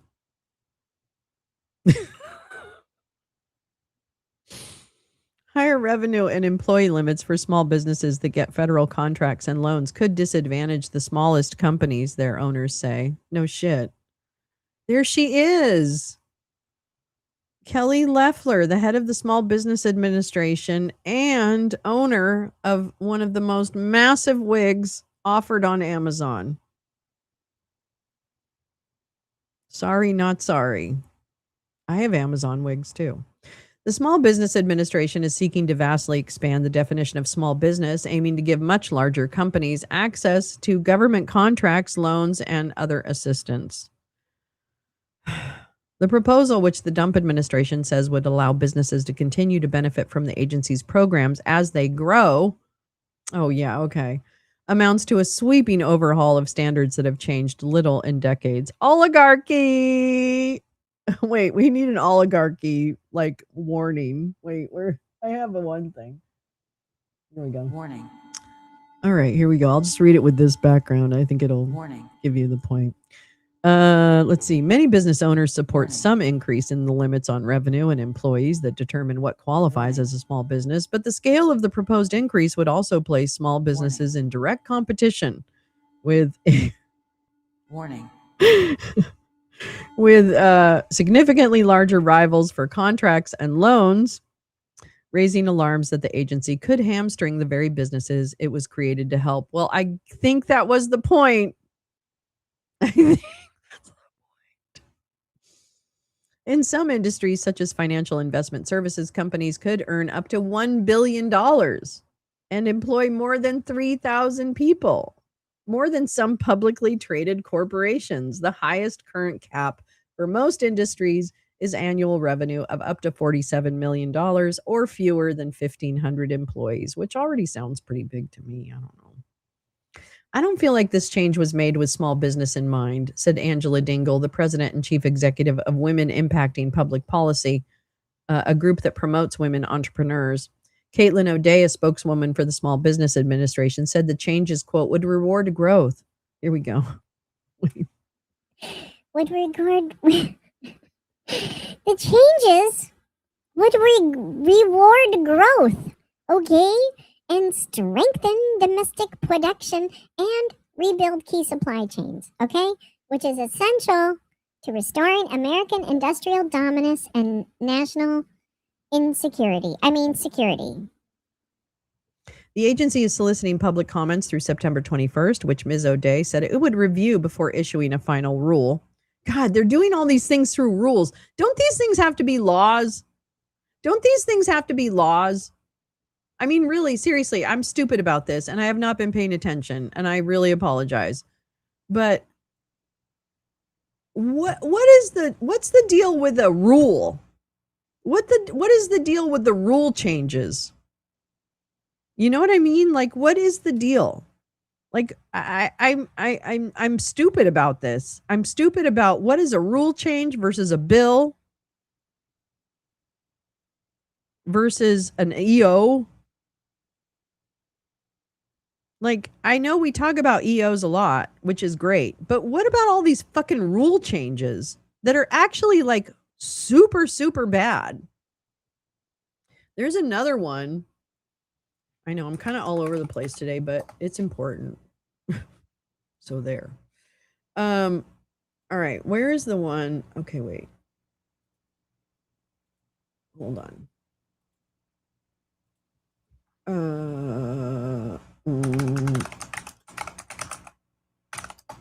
Okay, wait, here we go.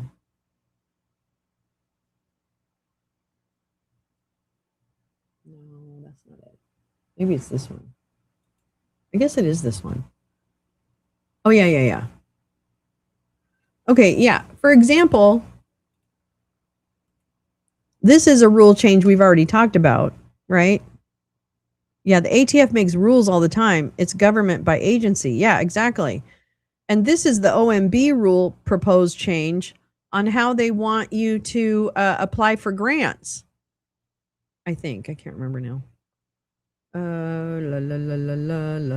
Okay, the Office of Management and Budget proposes to revise the guidance for federal financial assistance to improve government-wide policies and requirements related to the management of grants, cooperative agreements, blah, blah, blah. OMB is proposing revisions that would improve transparency, accountability. Okay. The revisions also aim to ensure that basic American principles of equality and equal opportunity are upheld. Unlawful discrimination is no longer permitted. Proposed changes also include providing further clarification on the regulatory status of the OMB requirements and on the process for future updates. OMB proposes changes in the listed federal grant-making agencies propose conforming changes to the respective adopting regulations. Where is this? It was something about OMB being the one to decide something about grants.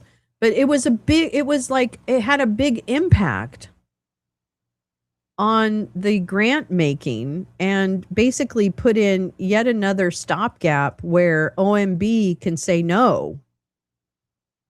You know? Exactly. So I don't know. It's just it's all very strange. Now I forgot where I was. Oh, I think I'm over here. Okay, here we go. Sorry. I'm back. You know, it is just like, I don't know, like the rules scare me almost more than anything else. Obviously, the legislation really scares me because we've watched as bit by bit every environmental piece, which is, I think, why we're having food problems now. But I guess I could be wrong. But I feel like it's attributed to the devastation that this regime has made on whatever worked in government, you know, or didn't work, but cobbled along.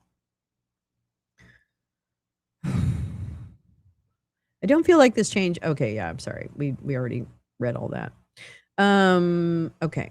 By law, 23% of federal contracting dollars are supposed to go to businesses designated as small. The measure differs by industry. Last year, the federal government exceeded that goal, awarding nearly $273 billion to qualifying businesses. How many of them were Trump businesses?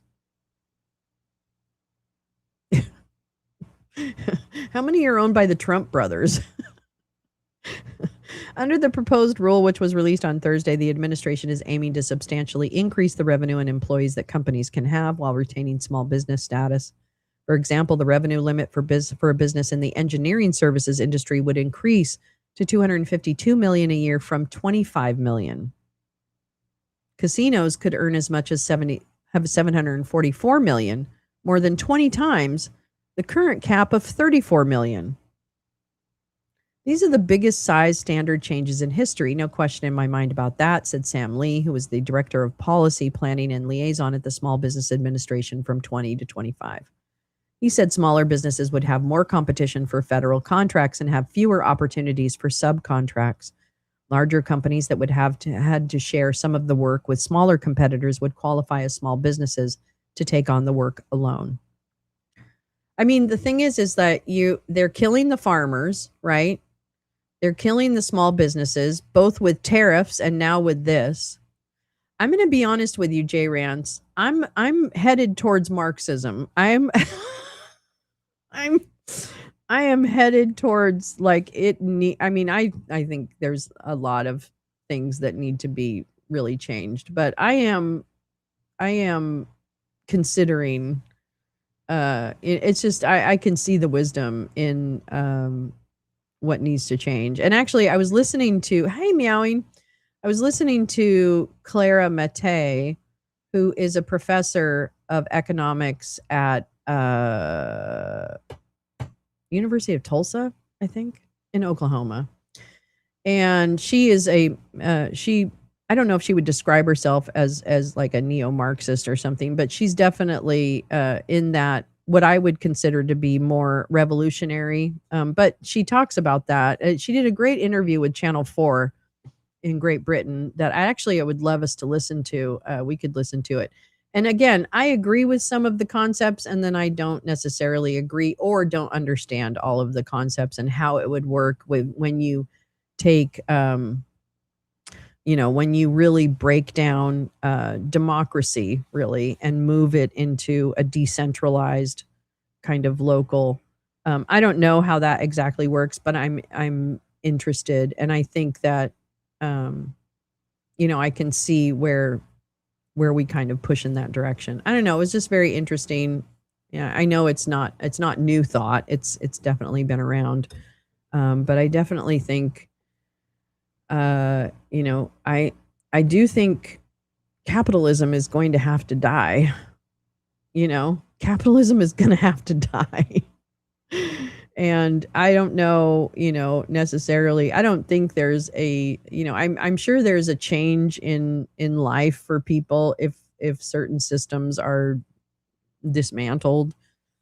But a lot of what we're experiencing, I think, also is because of a fear of change, right? A fear of change that is convenient to those in power. If we're afraid of change, right? Oh, the DSA, ooh, scary, scary, right? Then it's a means of control. Like being scared is a means of control. Being reticent is a means of control. I'd rather have the big conversations about how you get to a more equitable and inclusive world. The host of Morning Joe got throat punched by Kat. I love her, Abu Ghazala. I don't know if I'm saying her name right. I really like her. Let me see if I can find that. I know we're all over the place this morning, but it's a good show. Kat Abu Ghazala. Morning Joe. I don't like Morning Joe. I never have liked Morning Joe. I don't like Mika. I don't like any of that shit. Let's see. Is this? No, that's earlier. I will say this. I'm not a huge fan of DuckDuckGo's. That's 3 months ago. Okay, wait. Hold on. Different way. Thanks for hanging out with me this morning, everybody. I really appreciate it.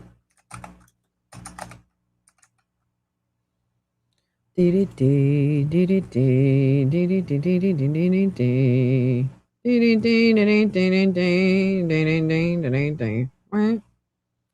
don't think I can find it yet. Morning Joe. Yeah, they had no argument but pivot to how scary the S word in DSA is. Well, and that's really what it comes down to. Let's just have the conversation about what, I suggested that yesterday. I can't quite find it, but that's all right. We'll come back to it. I made the suggestion yesterday that I really think what the Democrats need to do, according to me and my little tiny show, is have the big conversation. Like, what is different about? I mean, start at the basics. What's different between what the DSA would want and the Democrats would want? If this is coming down to money, then that's your you already have the answer. See Italian privacy company terrorist designation. What? Oh my God. Italian privacy company.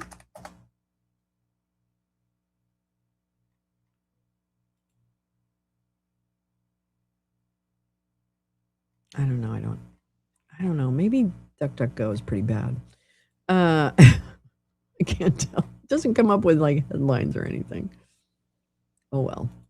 I'll take a look at that. Italian privacy company. Did we terror designate them? That's weird. La la la la la la la la la. Let's see. Do I want to get into that? Not really into that. Wait. No. Oh, well, going back to food safety for a moment, isn't the hate for DSA more to do with the donors than anything else? I'm not really sure, Oren. That's a good point. I don't really know. I can't tell what the beef is, actually, unless it's money in politics. You know what I mean? I think it may be. Caution, Crime Think appeared in Milwaukee conspiracy indictment. Did they get off, though? Didn't they get off? Did they get off? I thought they got off. I don't know how to do this. Okay, hold on. Welcome to Wake and Bake. We're waking and we're baking. We're waking and we're baking.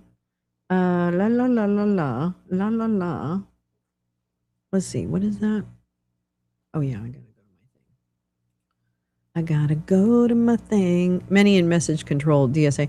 And I guess, okay, that's fine, except for why don't we focus on, like, I don't know, the policies that are actually going to help people?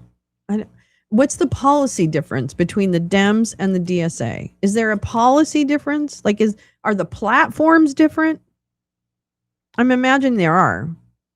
But how are they different? Let's just get down to the money talk, right? Let's get down to business. What is the difference platform-wise between us? And let's figure that out. Like, that's a great idea. Ken Martin, if you wanted to do something, you could definitely do something by gathering everyone and saying, let's work it all out, instead of Neera Tanden out there saying what a terrible person Hassan Piker is. It's stupid.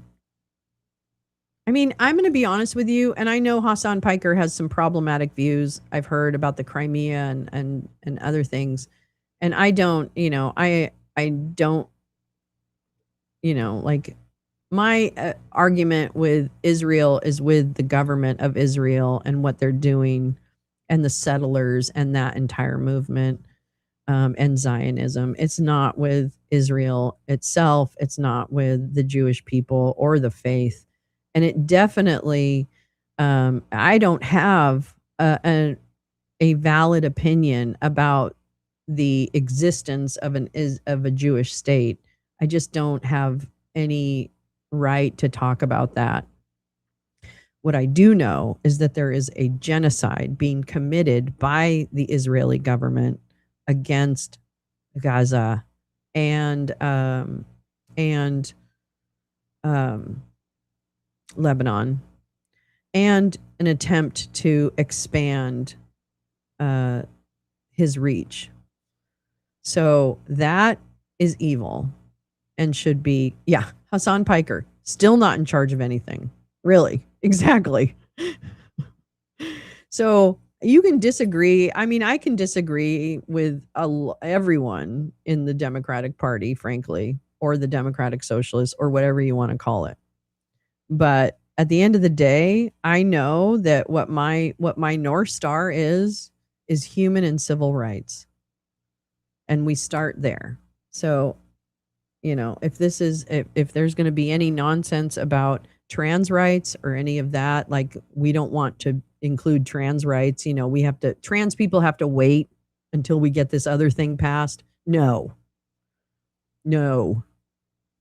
Stop making people wait for their rights.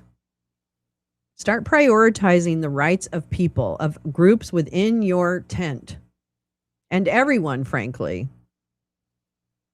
Focus on that. And recognize that, you know, what we've all been recognizing, which is capitalism is not working. And there has to be much more empowerment of local communities to assist each other, to build infrastructure together, and to definitely have laws in place that protect the rights of everyone. Like, I know I'm simple-minded on this. I get it. I totally get it. I'm not a political person. I'm not running for anything. I don't have that expertise. I've never worked on a campaign, all that kind of stuff. I just can't believe we're at this point with so deeply, we're sitting in fascism right now. We're sitting so deep in fascism, and yet that is not the most important conversation. The conversation is Hassan Piker, you know, an anti-Semite? Which I think he said he isn't, and I think I haven't heard a lot of anti-Semitism, but I don't listen to him every day either. And I know he has made some comments. But we can disagree on those comments. But at the end of the day, if we all focus on, can we ensure human and civil rights, and the ways to do that, I think, take money out of politics, pass voting rights, you know, start with those things. I really believe, and Gal brought this up years ago, and I never have forgotten it. Never, ever, ever. That one thing that right and left can agree is that there is money in politics that shouldn't be there. And that's the thing, you know, like,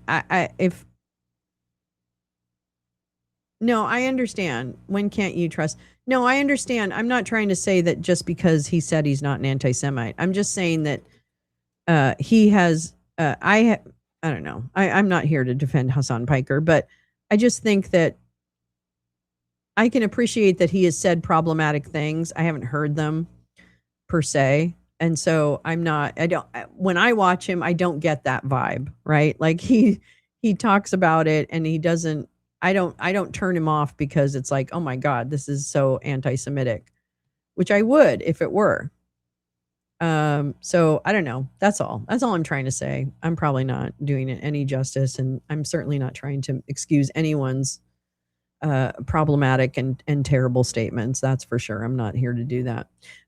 But Jeffries went on CNN doing his negative remarks on Piker. I just don't understand what that does. Oh yeah, Wajahat Ali interview with Gil Duran was awesome. The Commonwealth Club on YouTube has the full video. I have no opinion on that guy. Just put together that Piker and Abby are the same guy. Never directly heard. Yeah. Yeah, I mean, I can't watch his show with any length because it's kind of like, I don't know, it's just not for me. But, I don't know, I think he excites people on the left, and I'm appreciative of that. He is one of the few big voices on, like, Twitch that is left-leaning, and so I'm appreciative of that. I think unfortunately, especially Twitch has a ton of, right-wing bullshit on it, so I don't know.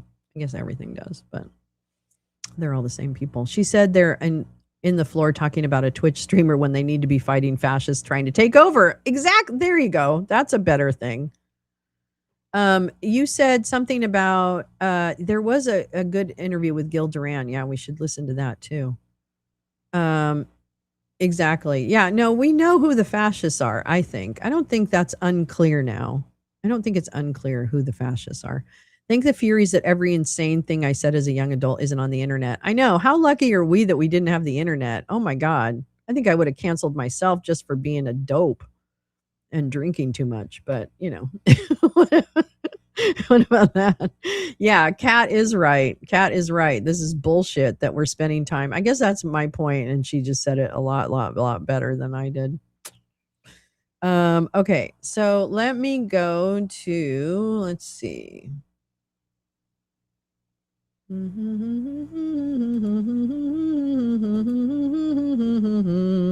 Let's watch something. Or actually, maybe we should watch that thing of that woman that I just talked about. You're gonna need a bigger boat. You're gonna need a bigger boat. Yeah. Do I have it? Oh, I do. Okay, it's 37 minutes. It's from 6 months ago. I don't know. This is kind of a special show. It's almost 2 hours long. Yeah, we can't do that one. I'm so glad I also just missed it. I know, Jay. Really, come on. It would have been bad. It would have been bad. I probably wouldn't be here. I just was an idiot. I didn't do anything bad or say anything bad. I never used the N word or any of that. So it's not that stupid stuff, but I did other stupid stuff. Like, the get off ramp. Thank God the get off ramp wasn't like released on the internet. Okay. Let's be honest. I'd be famous. Actually, maybe I would have been more famous if my get off ramp tape had leaked. That would have been great. I just missed it by 2 decades. Oh my God. Yeah. I hope Kat, I know Kat will do great things in her life. I know she will do great things. Okay, wait a minute. I got shit. It's multiplying. Oh. Okay, I'm gonna play this video, which actually just goes with our last story. Hey, stop it. Stop it. This is from when is it? 22 hours ago. So yesterday. And I'm going to go to the bathroom while this girl talks to you about how much they're withholding in small business loans. You know how we just talked about how they want to help small business? Well, they could help them if they fucking release the money. Yeah, all I want is to end fascism and remove the humidity. It is so humid out, Oren. I went out to smoke this morning at like 5:30 in the morning. It was like a sauna out there. It was like a sauna. I don't like humidity either. It's not good for me. All right, here we go. Let's hear about what the government's doing to fuck small businesses. Oops, maybe not. Hold on. Are already strained, and now they're facing another hurdle. The Trump administration is withholding $289 million appropriated by Congress for loans to Main Street. Now, the elimination came through an executive order last year, with President Trump saying the program was woke and promoted gender extremism and climate radicalism. Joining us now, NBC News senior financial reporter Gretchen Morgensen, who's been covering all of this. So tell us more about why the Trump administration wanted to not deny these loans that Congress had approved to Main Street. It's a mystery, Christine. Honestly, this is a program that's been around since 1994. It is a job-creating program that does not cost taxpayers much at all.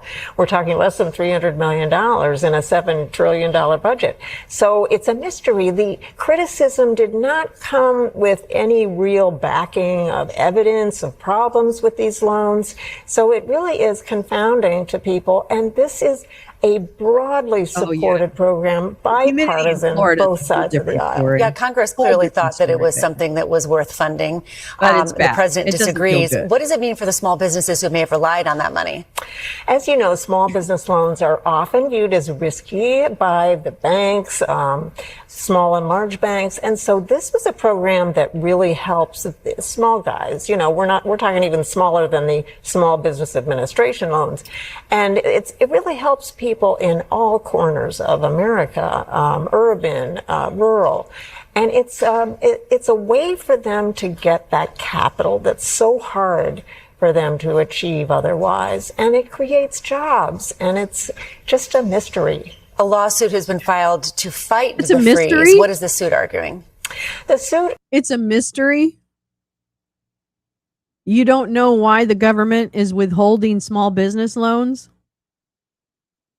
Argues that because Congress appropriated this money, it is illegal to not hand it out for the purposes that Congress determined. And so we're watching this closely because September 30th is the deadline for this money to be dispersed. If it isn't, then it goes back to the Treasury General Fund, and that's a problem. Congress. Yes, we talked about this last year. This is the way that Russell Vogt, who is the head of the Office of Management and Budget, who is the one who cuts the checks,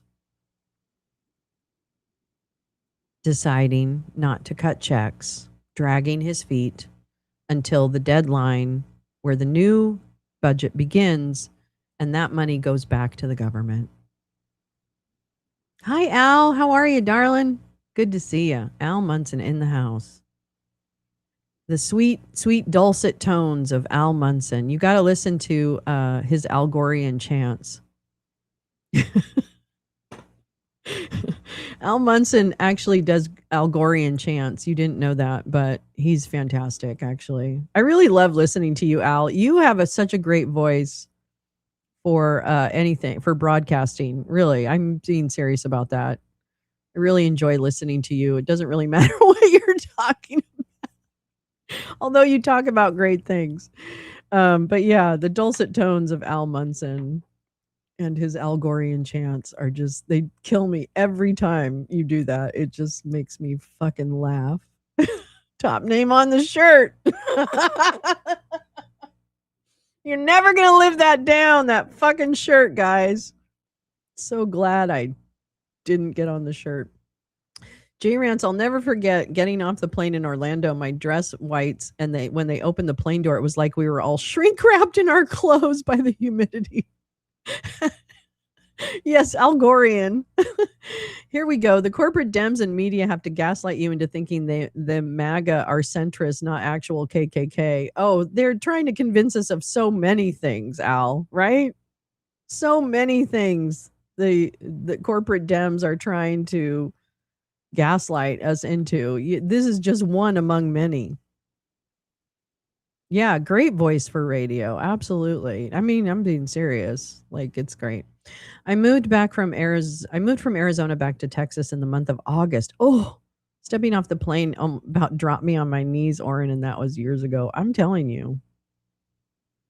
Anyway, so yeah, they're withholding business loans so that it can go back to the Treasury, and fucking Russ Vogt doesn't have to give money to small businesses. That's literally what's happened. And it's happened over and over and over again with approved grants from multitude of agencies. And Russell Vogt has single-handedly stopped them. It's absolutely one of the most disgusting things. And I don't know what crimes we can attribute to Russ Vogt, but I will I will personally try and investigate that because he deserves some kind of punishment for what he's done to the world. I mean, he's the architect of stopping of gutting the federal government.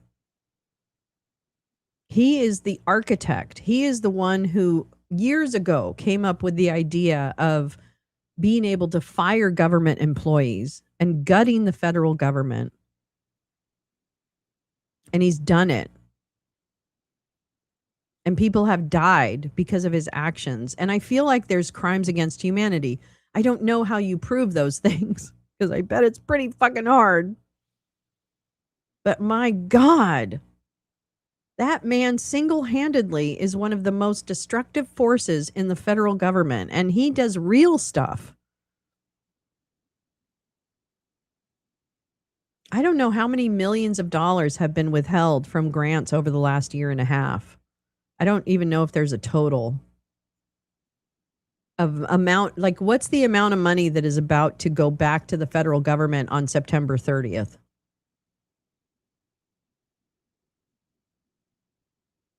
And unfortunately, that's an important issue to be concerned about and talking to your reps about, I guess. I don't know how else you do that. And then we've got a million others. This ridiculous war that people are dying. I don't even know what the death toll is in Iran, but oh my God, we're so fucking stupid. So stupid. Dem should be running on dragging Russell Vogt and Stephen Miller to jail. I mean, really. This is I'm telling you, if there is not a Nuremberg 2.0 in the future, I just don't even know what to say. I don't even know what to say. Speaking of corruption, I've been wanting to tell you this story. I don't know all the things about this story. This kid is, whatever, but it's not that this is an incredibly important story, but I think it points to a bigger issue that is going to loom for us. Yeah, no one voted for these assholes. Oh, that makes me so mad.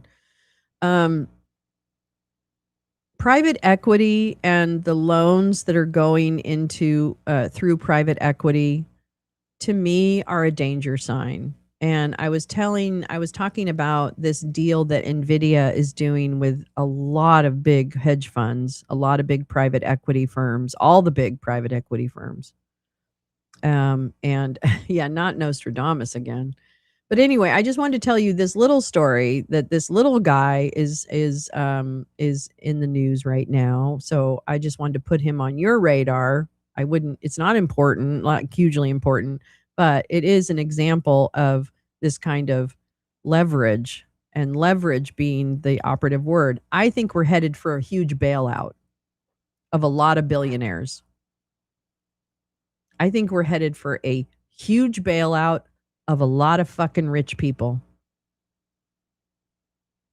And this story is running a little bit under the radar right now, but I don't know. It just keeps coming into my head. So I apologize. I'm going to drag you into it. I apologize in advance. His wedding guests were arriving just as his $45 billion fund was falling apart. Leopold Aschenbrenner was hailed as the Nostradamus of AI, but his situational awareness hedge fund took on too much leverage, leading to a crash he never saw coming. This kid graduated from Columbia University as the valedictorian. Bye, Paul. See you later, babe. I hope your treatment is well, my sweet. And an example of the people we rely on for reporting, Carrie, not at all about what words signify. It's true. I know, Oomph. You bring that up, and it's such a good point that the art of language, and I know I do the same. I'm always thinking about like how I choose my words, and I'm sure I choose very many bad words. Anyway, okay, let's read about this kid. Anyway, he graduated from Columbia at 19 as the valedictorian and had this big he wrote this huge paper. Actually, I'll show it to you. Oops. Maybe I won't. Oh, here it is. This is what he wrote. He wrote this in 2024 and it just like I don't know what it is about like I don't know what it is like about hedge fund managers and private equity, but they love wunderkinds. They love a good wunderkind. They love someone who appears to be really, really young and weirdly smart. And so they will pump all kinds of money into these kids who then later disappoint them because, of course, they're just a fucking kid. I'm just trying to parse her Nostradamus of AI. Well, apparently he had this thing he wrote, Situational Awareness, the Decade Ahead. This paper, this 100 and some odd page paper that he wrote, talked about AI and the fact that it was going to be, he write a bunch of, yeah, he did. He wrote a bunch of 4-line nonsense. Oh, okay, I will. Yeah, it's all this stuff. This is his thing. So he talks about, AI and what it's going to do to the world. And he gets real into detail. And again, this is like a huge document and they love him, right? So all these people gave him money to invest because once he wrote this, he then opened a hedge fund called Situational Awareness. And that is what just fell apart. Oops, here we go. 8. Show me Nostradamus successes. Yeah, good point. Well, apparently that's what's happening here too. Haley, great update from DC today. Excellent. Are they going to kick Jameson Greer in the butt? Because that's the best news I could get today. All right, settle in. When the week began, Leopold Aschenbrenner was preparing for his wedding. The plan was for a multi-day celebration in Carmel, a seaside town in Northern California, with the ceremony at a Tuscan-style villa and the send-off at a spa in the forest. I think this kid's just an idiot. There would also be a pre-wedding colloquium to discuss ideas and panels and breakout sessions. The couple's only requests, no gifts. The 24-year-old investor had amassed a fortune by promising he could see into the future by building a $45 billion investing powerhouse that primarily bought stocks in the AI trade. For months, the holdings of his hedge fund, Situational Awareness, shot up in value. Yeah, as did Aschenbrenner's standing in the upper echelons of San Francisco's elite. I'm telling you, these guys are fucking predictable as fuck. Aschenbrenner borrowed too much money to make his AI bets. He's like another Elizabeth Holmes, leaving him at risk as they faltered. With the value of his portfolio tumbling, he scrambled to raise cash and to satisfy his lenders, appealing to some of the largest hedge funds and selling billions of dollars in holdings in a fire sale to, who's coming up again? Ken Griffin and Citadel, which is one of the largest hedge funds on the fucking planet. Aschenbrenner first made his way to California after graduating from Columbia University in 2021 at the age of 19. An early convert to principles of the effective altruism movement. There you go, effective altruism. It's all these nerds. He began working for the philanthropic arm of Sam Bankman-Fried's crypto exchange, FTX, before joining OpenAI, where he worked in the niche field of AI superalignment, focused on ensuring the technology didn't go rogue and destroy humanity. Well, guess what? You fucked up because it already did. After getting fired for leaking what OpenAI considered sensitive information to Holden Karnofsky, the husband of Anthropic executive, he published a 165-page essay, which we just saw, Situational Awareness, the Decade Ahead, that foresaw the path of AI's development and went viral. There he is. The manifesto helped him raise money for his new hedge fund and vaulted him into prominence. He's marrying the chief of staff to Anthropic CEO Dario Amodei and lives in a San Francisco mansion not far from OpenAI CEO Sam Altman. His investors include top AI executives at Meta and Patrick and John Collison, the brothers who co-founded payments firm Stripe. Aschenbrenner piled into concentrated positions in AI stocks, aided with debt. I need this a little bigger. aided in debt, aided with debt and other tactics to supersize the bets. His success turning a few $100 million into a $45 billion earned him a cult following in online circles where his firm's routine regulatory filings were poured over like scripture. His sweaters and dark turtlenecks added to his reputation as a reclusive oracle of AI. But this week, desperate for cash. Oh, no, but a bunch more U.S. tariffs expected next week. Want to bring companies back to U.S., but putting tariffs on machines and robots needed to open new plants. Stupidity strikes again. Oh, shit. Oh, my God. Why okay. I don't even know. All right. But this week, desperate for cash, Aschenbrenner struck a deal late Wednesday night to unload his prize, a giant $3.5 billion stake in Anthropic, to a group of investors led by Green Oaks and Sequoia Capital. By the morning, he backtracked. Later that day, Aschenbrenner wrote to his investors that the firm had instead sold a portion of their public stocks in order to pay off the money it had borrowed, allowing it to keep its shares in private companies. His fund was down 67% on the month. Yeah, the Wall Street Journal just used supersize. These dynamics are essentially similar to a bank run, vulnerability begetting more vulnerability, he wrote. In 2024, when Aschenbrenner made a rare public appearance on the podcast hosted by his friend Darkesh Patel, he was asked toward the end of the conversation that lasted 4.5 hours about his investment plans. Presumably, you've thought about the way in which these kinds of things can blow up, Patel said. There's a lot of interesting business history books about people who got the thesis right, but timed it wrong. Obviously, Aschenbrenner said, not blowing up is task number 1 and 2. This is Patrick Collison, chief executive of Stripe, and his brother, John. They co-founded Stripe.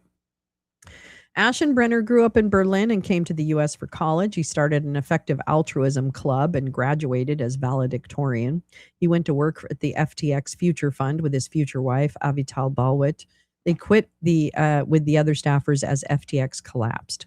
Aschenbrenner's time with Bankman-Fried's charitable arm does not appear on his LinkedIn page, where he once listed his nearly perfect LSAT score. In 2023, he joined OpenAI. In 2024, he was fired. While at the company, he began working on the manifesto that he would publish online after he left, called Situational Awareness. The essay promised or proclaimed that AI would soon become more powerful than humans, and most of the world hadn't woken up to this reality. Right now, there are perhaps a few hundred people, most of them in San Francisco, and AI labs that have situational awareness, he wrote. Though whatever peculiar forces of fate, I have found myself among them. That's right. Here I am in San Francisco with all my really smart buddies. Anyways, he launched his hedge fund firm shortly after with Carl Schulman, another AI intellectual steeped in the world of effective altruism. Fucking fuck, it's mendacious mold cockroach bug again. Graham Duncan, a well-known investor who organized the Sohn Investment Conference, signed on as an advisor. Schulman, who had worked at a hedge fund run by Peter Thiel, provided a more professional imprimatur to Situational. The duo charged a steep price for access to the fund. The minimum check size was $25 million for some, and many investors agreed to lock up their money with him for years. You see where I'm going with this? Well, I've got a bigger one for you. This is just small potatoes. He had moved into a mansion in the city's patrician Nob Hill neighborhood. I used to live on Snob Hill, actually, way back in the day. My husband and I had a little one-bedroom apartment right on Pine Street. I love that apartment. We probably should have bought something. Anyway, we didn't. By all accounts, Aschenbrenner was living a charmed life in San Francisco. He had moved into, Nob Hill, blah, blah, blah, entertaining an eclectic set of guests who made their way up the home's steep driveway to enjoy its sweeping views. God, money has ruined San Francisco. San Francisco was so wonderful in the 70s and the 80s. And then in the 90s, it just started getting stupid. And it just got a lot of stupid. At his firm's headquarters, He hosted Friday happy hours with Patel, the podcaster. The duo worked out of the same office and often invited leading researchers from OpenAI and Anthropic. Did you? I love the Tenderloin. Situational and other companies share 2 floors, an outdoor patio with couches and heat lamps, and a gym with situational awareness branded weights on the squat rack. This was funny. Actually, I want to play this because there's a part of this interview that's really funny. Earlier this year, podcaster Tim Ferriss called Aschenbrenner the Nostradamus of AI, telling listeners that his viral paper was as close to clairvoyant as you could possibly be. Well, there you go. For a time, Aschenbrenner's bets did look prescient.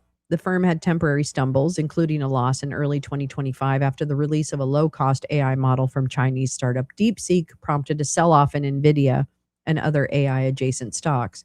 Situational quickly recovered, though, and ended the year up. The fund had gained about 270% after fees this year through May. At that point, it was up more than 1,000% after fees since inception. It had ballooned to well over $20 billion under management, reaching the size of other well-known hedge funds that took decades to build.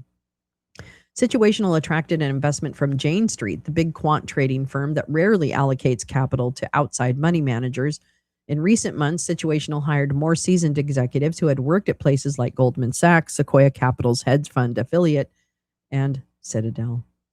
Situational told prospective investors that it would invest up to 30% of the fund in private companies. It would mostly make concentrated bets on AI winners in the stock market across sectors like energy, infrastructure, software, and semiconductors.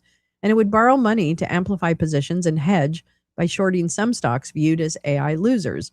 But it was meant to be heavily exposed to market swings. Situational quickly signed up a roster of the biggest banks, including Goldman Sachs, JP Morgan, Citigroup, Bank of America, to finance and execute the firm's trades according to regulatory filings.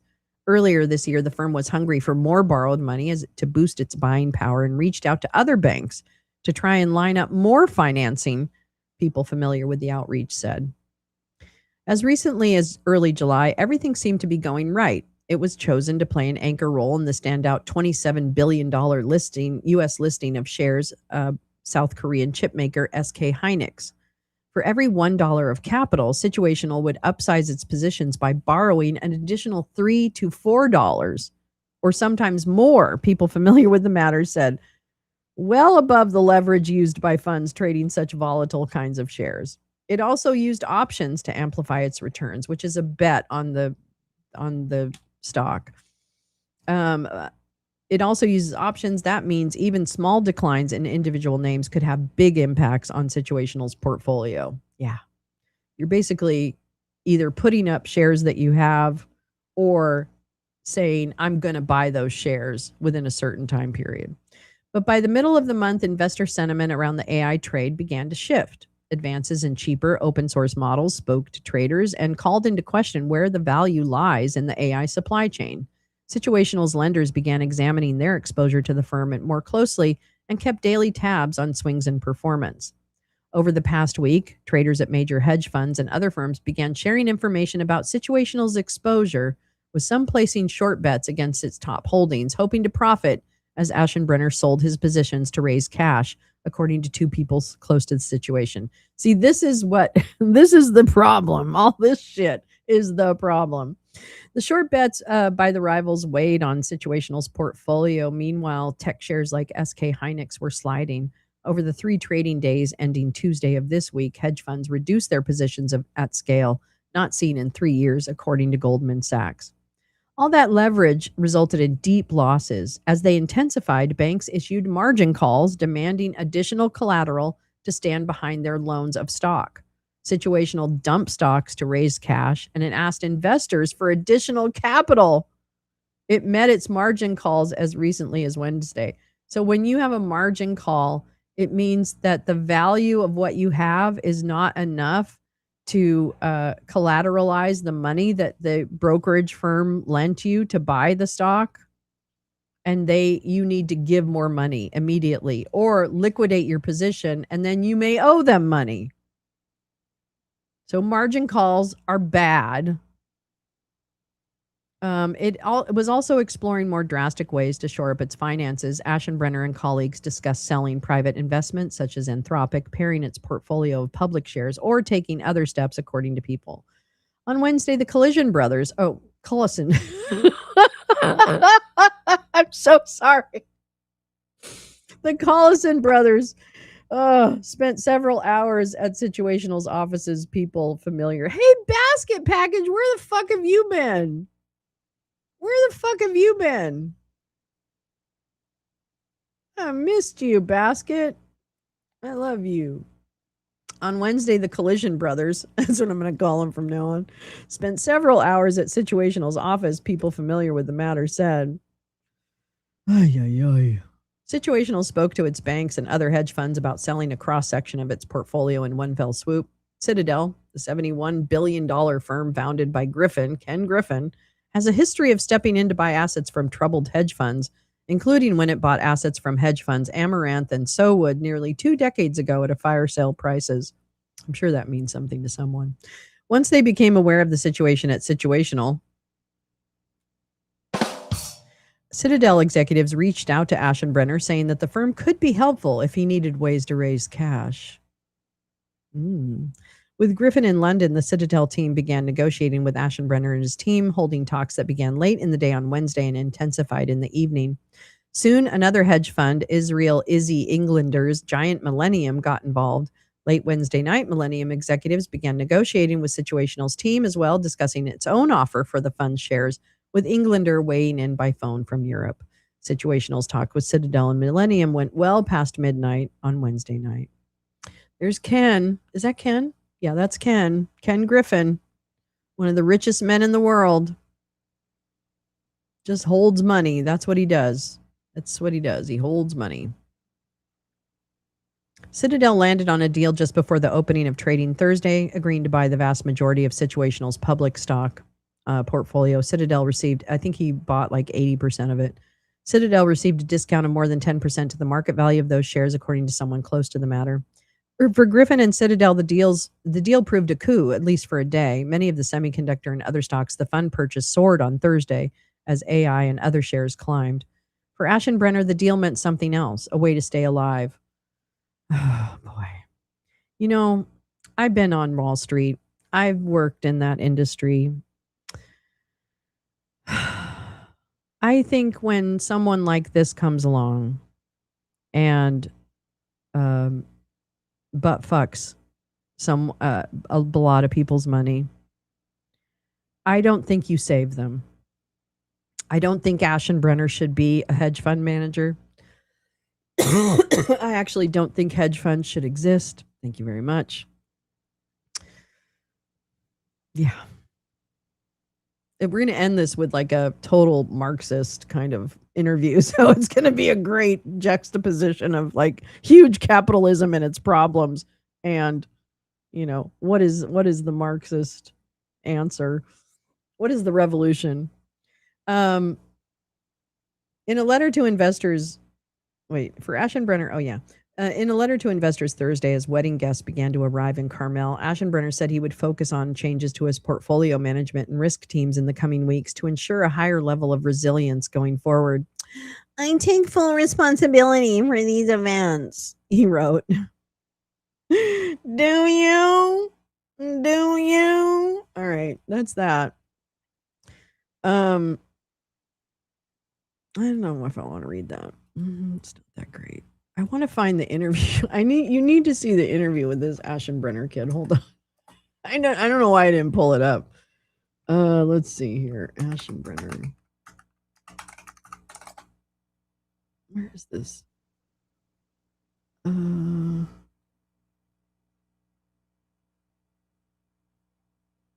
Is this it? Oh, this is it. Okay, this is 4, but I think you have to see just like a few minutes of this. Hold on. Okay. I want them to get to the laughing part because let me see if I can get to the laughing part. be at stake will not just be cool products, but whether liberal democracy survives, whether the CCP survives, what the world order for the next century will be. The CCP is going to have an all-out effort to like infiltrate American AI labs, billions of dollars, thousands of people. CCP is going to try to outbuild us. People don't realize like how intense state-level espionage can be. When we have like literal super intelligence on our cluster, and they can like Stuxnet the Chinese data centers, you really think that'll be like a private company? The government will be like, oh my God, what is going on? I do think it is incredibly important that these clusters are in the United States. I mean, would you do the Manhattan Project in the UAE, right? 2023 was the AI is instructing them, right? Because you kind of make any worker into a skilled tech. Okay, you're too loud. But I need to go to the part where you guys are laughing uncontrollably, because that's the best part. Damn. Nope, they're sitting here when they laugh. Oh God, I can't tell. Okay, wait, hold on, because I gotta find that. It's not. I don't give a shit about his entire interview.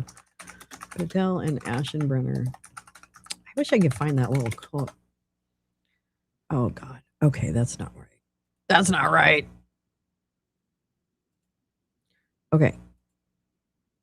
Oh wait, is this where you're like? Or like solve robotics, and as you solve robotics, now you can do R&D and like biology and other technology. Initially you start with the factory workers, they're wearing the glasses and the AirPods, and the AI is instructing them, right? Because you kind of make any worker into a skilled technician, and then you have the robots come in, and anyway, so it sort of expands. This process expands. Meta's Ray-Bans are a compliment to their llama. Well, it's like whatever, like the fabs in the U.S., the constrained to skilled workers, right? Sure. You have the, even if you don't have robots yet, you have the cognitive superintelligence, and it can kind of make them all into skilled workers immediately. But that's it's a very brief period. Robots will come soon. Sure. Okay. Yeah. Okay. So suppose this is actually how the tech progresses. It's not sped up. In the United States, maybe because these companies are already experiencing hundreds of billions of dollars of AI revenue. And at this point, companies are borrowing, hundreds of billions or more in the corporate debt markets. Oh yeah. But why is a CCP bureaucrat, some 60-year-old guy, he looks at this and he's like, oh, it's like Copilot has gotten better now. Why are they now? I mean, this is much more than Copilot has gotten better now. I mean, at this point, to them, because to shift the production of an entire country to dislocate energy that is otherwise being used for. Okay, so that's an example of what it's like to be in a Silicon Valley meeting. You just have all this nonsense being spewed by people with way too much money who get paid to create nothing and don't even think about the ramifications of what they do. I was watching a Palantir, like one of these talks that Alex Karp gave to his employees. And he's like, you work at Palantir. You should be so proud of what you do. Blah, blah, blah. And Clippy has not improved. What's Clippy? Oh, Clippy. Oh, right. Yeah, Clippy. Where's Clippy? Bring back Clippy. Yeah, it's just, it's so much fucking wasted nonsense time. And they don't give a shit about humanity. Because these guys think they're immune. Which maybe they are. I mean, they're building it, so maybe they are. But I don't know. I am so sick of the fucking lack of humility. Nostradamus thought about ramifications. There you go. There's a key difference. Anyway. Let me see if I can, hold on, let me,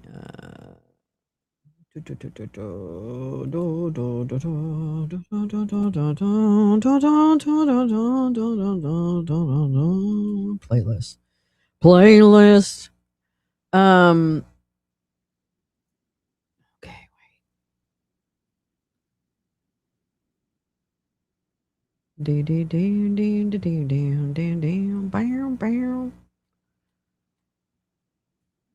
Wait, oh, this is just liked. Oh, okay. Hold on. Hold on, everybody. I just gotta find this one clip of people laughing, and then I'll be happy. Then I'll be happier. Happier. Where is it?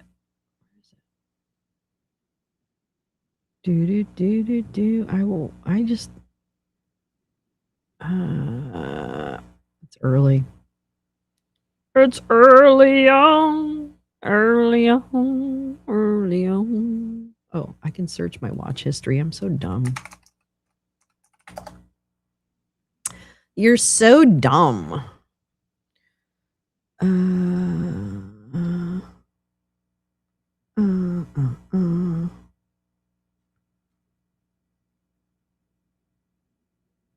Oh, you know what? This is the one. Okay. Yep.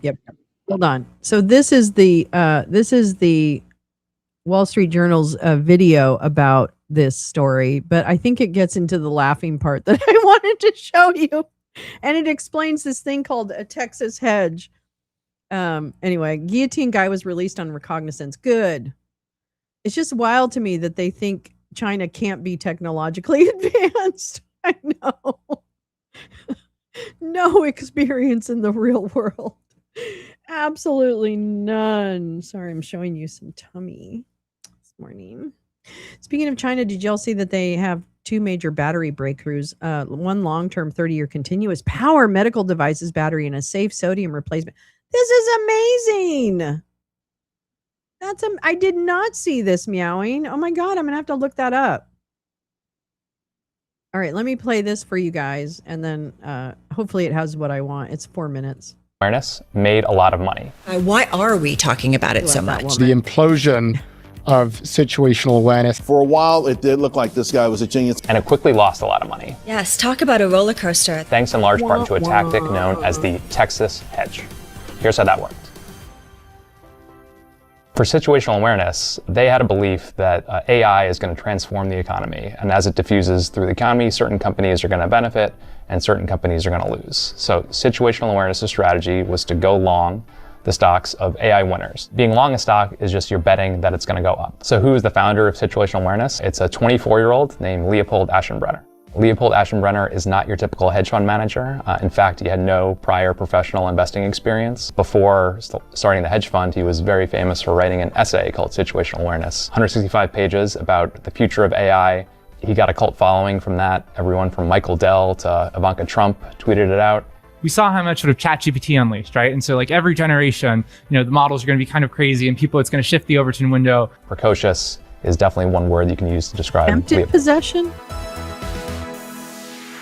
Interesting. So what is a Texas hedge? It's a bit of a misnomer because it's not a hedge at all. Typically when you're hedging something, you want to decrease your risk or your exposure to some event. Texas hedge actually doubles down or increases your exposure. So to give an example, let's say you want to make a bet on the future price of oil in the stock market. Maybe you would go long an airline.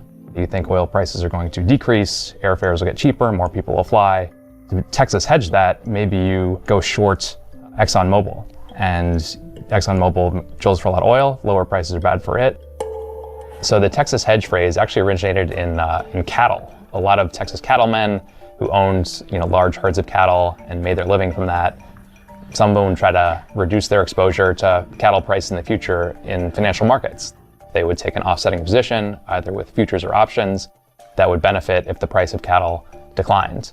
The cattlemen who were employing the Texas hedge actually did the opposite. They took positions in financial markets that would benefit if the price of cattle rose. There are 3 common ways investors get into trouble. They can hold too much concentrated investments in just a few companies.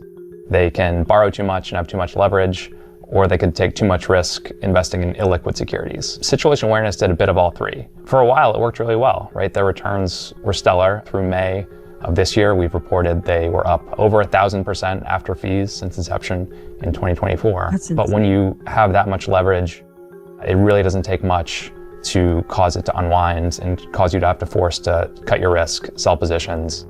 And at the end of July 29th, that Wednesday, they realized they needed a more permanent solution. So they had discussions with Ken Griffin, who's the founder of Citadel.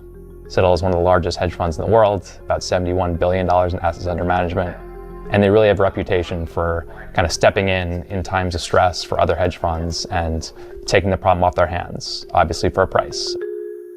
Situational awareness is back in business. Sources telling Bloomberg that the hedge fund has completed a $400 million investment. Leopold Aschenbrenner and situational awareness, they aren't going anywhere anytime soon. Still have a very large Private's portfolio of venture capital bets, Anthropic being the biggest one, but also stakes in companies like Fluidstack.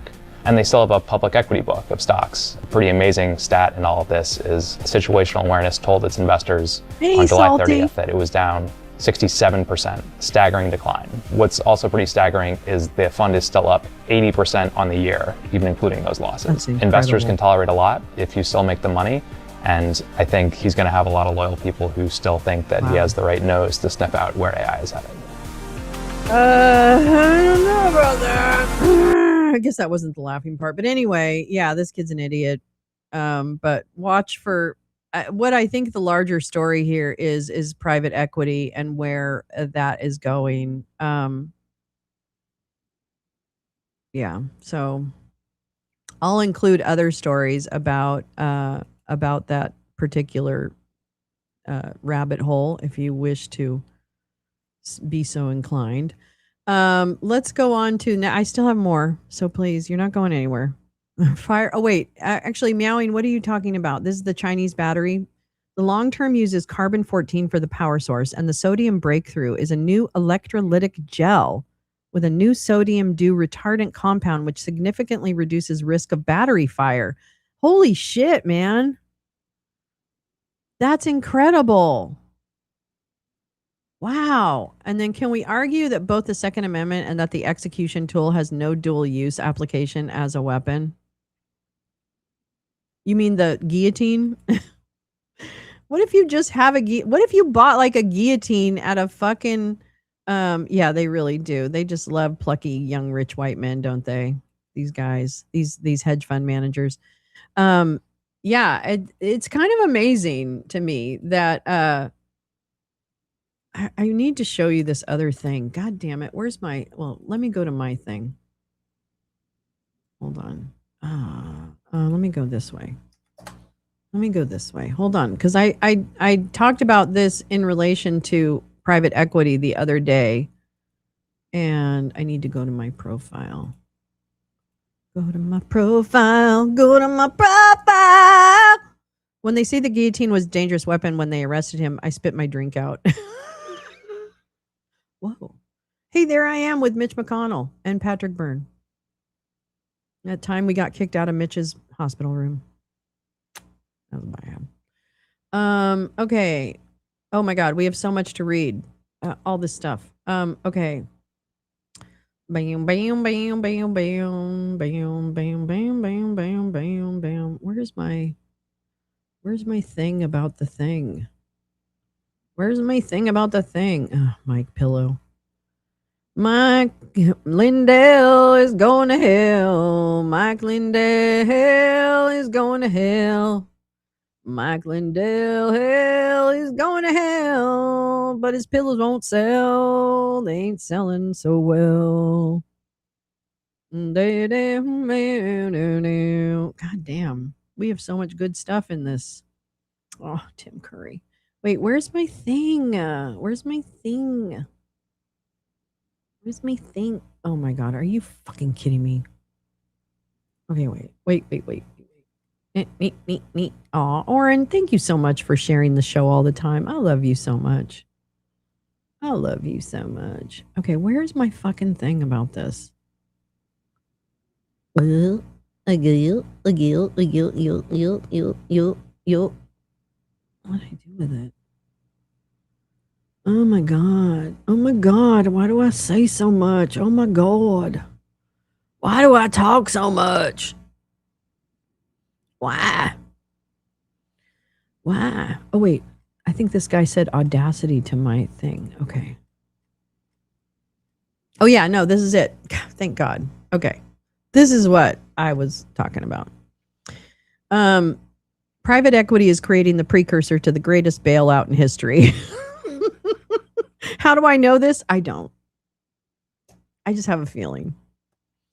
And so I'll just link this so that you have access to this thread. I don't have to read all this, but we already read this. Some of Russia's AI drones are powered by NVIDIA microcomputers. We already read that. But I just wanted to set that. And then I saw this thing happening on CNBC. NVIDIA partners with 6 Wall Street firms. Apollo, that's Leon Black, child rapist. BlackRock, bunch of bad stuff. Blackstone, also a bunch of bad stuff. Brookfield, also a bunch of bad stuff. Goldman Sachs and KKR, which is Kohlberg, Kravitz, and Robertson or something like that. And they are also all bad. This is really big Wall Street firms. Really big. And I just want to show you, I'm not going to like go through the whole thing, but this interview is absolutely bonkers. So I don't think we need the whole thing. 35 minutes, but just get a feel for who the fuck. Oops, wait, what happened? Who the fuck is in this? I want to play this.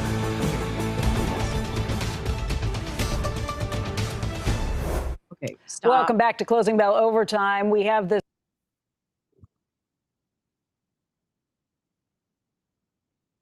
When it comes to the AI infrastructure bill. This is news that was first out a little earlier today, but we can confirm that news at this point. NVIDIA working with some of the biggest names on Wall Street to secure financing for its customers. Joining right now with us to talk about all of this is Jensen Huang. He, of course, is NVIDIA's founder and CEO. David Solomon is the CEO of Goldman Sachs. Ooh. Larry Fink is BlackRock's CEO. Whoa. John Gray is Blackstone's president. Whoa. Vladimir Zlazak is global head of digital infrastructure at KKR. What? Jim Zelter is Apollo's president, and what? Bruce Flatt is Brookfield's CEO. And gentlemen, welcome to all of you today. It's kind of amazing to get this group around the table. And Larry, kind of amazing to get this group around the table. I don't think I've ever seen an interview with 6 more powerful people. And I don't mean that in a good way. The other benefit of the sodium battery is it doesn't require lithium or cobalt mining to produce, as sodium is obtainable through salt. Fuck yeah! Fuck yeah! Yeah, you can't wield the guillotine as a weapon, can you? I guess you could if you just push somebody under it. I don't really know. To have you joining us remotely too. But we have to start with this news. Jensen, this is a big deal and it's a big number. $500 billion, more than that in terms of financing. We know this is an expensive bill, but tell us a little bit about how the leverage, borrowing $500 billion from these firms.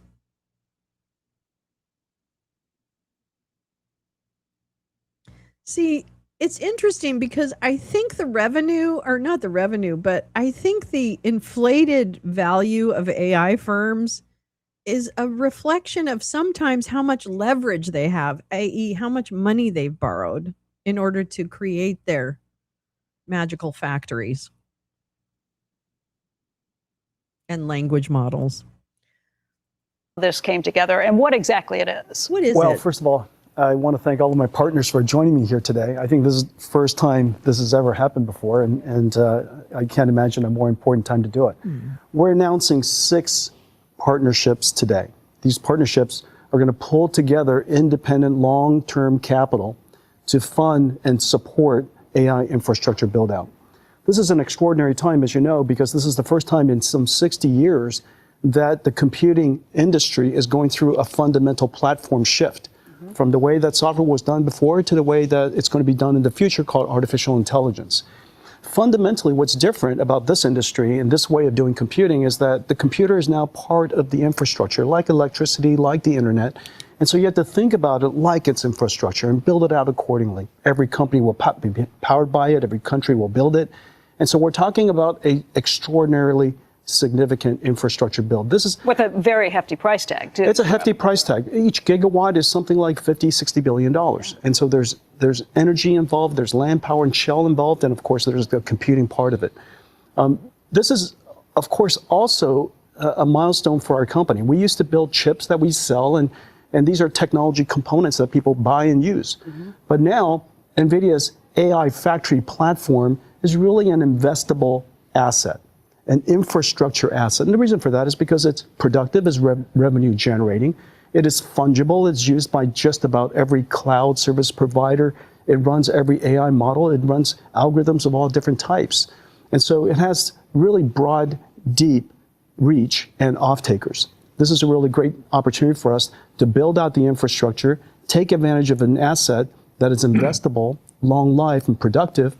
And with the partnerships that we have here, we can support a really broad ecosystem build out. Gentlemen, I'll say it's very unusual to have all of you in one place. Most of you compete on one level or another. A lot of times you work together on things too. But how did this come together? How did they all come to you? And David, I'll start with you on that. Well, I mean, Jensen approached us, and we've got a deep belief and a lot of confidence in NVIDIA and what they're doing.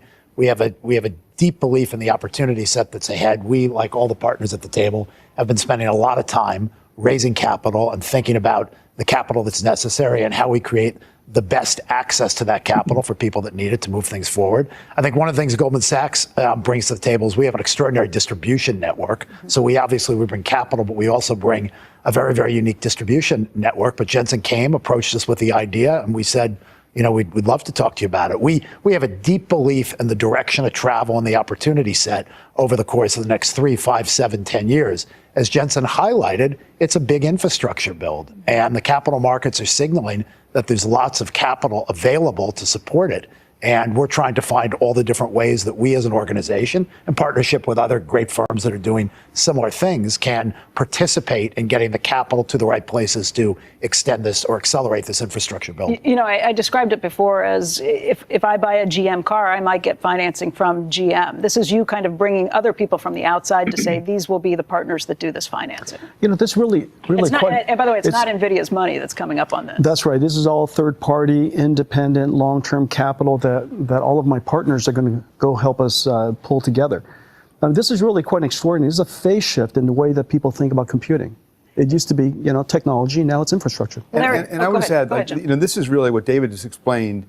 This is calling all precincts. Yeah. This is American exceptionalism and what NVIDIA has created over the last 33 years coming together right now. But this is calling all precincts because really now compute is an asset. This guy works for a child rapist. Leon Black, the founder of Apollo Global Management, who I think is still on the board. I'm sure he is. Walked out of his congressional hearing about Epstein. Apollo is very involved with Epstein. So Leon Black, this guy's boss, walked out of a congressional deposition testimony about his relationship with Epstein because he thought NDAs were never supposed to be public. And so he got mad at the process that somehow, I guess, NDAs wouldn't be honored anymore as part of Epstein or whatever. And he walked out of his deposition.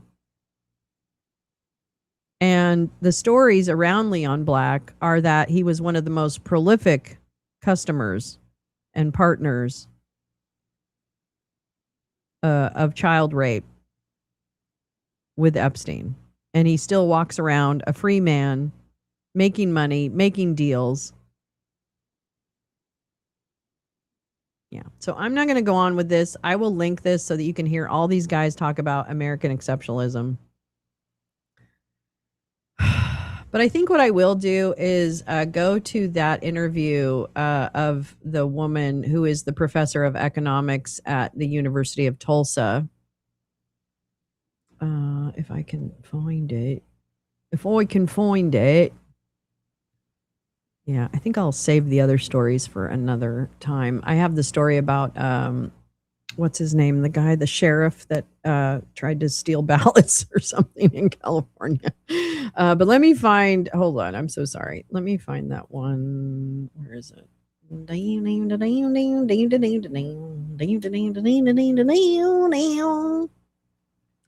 La la la la la la la la la la la la wah wah. Okay, here we go. And this woman is everywhere. Like I now follow her. I'm subscribed to her. It really does a lot of interviews about this.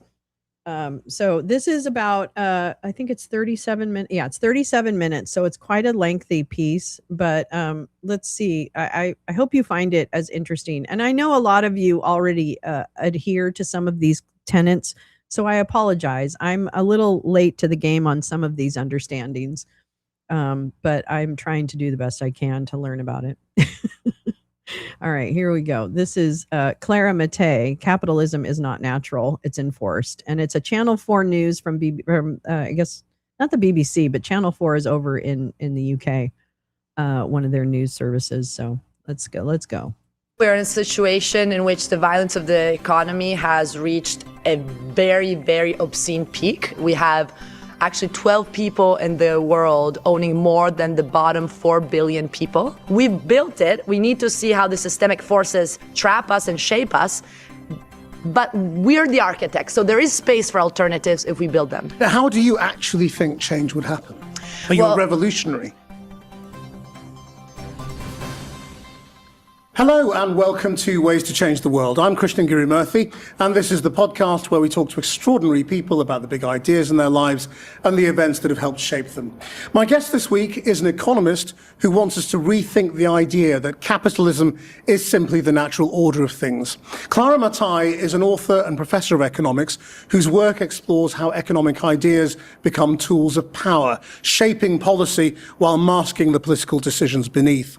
Her new book, Escape from Capitalism, argues that many of the problems that we see as inevitable, poverty, unemployment, inflation, are built into the system and shored up by models and theories designed to convince us that there is no alternative. Welcome to the podcast. It's such a pleasure. I mean, how can you escape capitalism?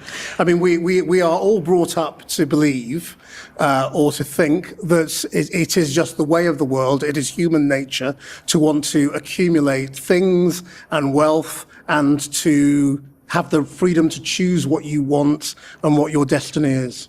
So the first point is to escape the mental trap that naturalizes the system, that makes us think exactly what you just said, which is that we have a spontaneous tendency towards this capitalist economy. What I show in the book is that capitalism is far from spontaneous.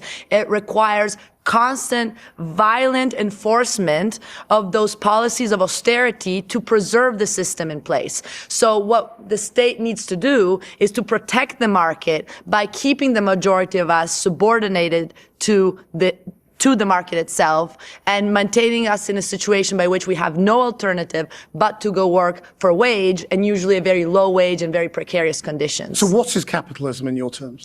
Capitalism is a system based on two pillars. One is wage labor, exactly the idea that the majority on the planet has no option but to go sell their capacity to work in return for a wage and produce much more value than what they actually get in their paycheck and have very little say on how things are produced and why. And on the other hand, private investment. So the idea that it's actually very few that we have basically as society delegated the command over what is produced and why. So private investment and wage labor are the two pillars. And of course, the roof is production for profit. The fact that nothing we have around us would be ever produced if it weren't for the fact that there's expectations to get more money from what you started off with.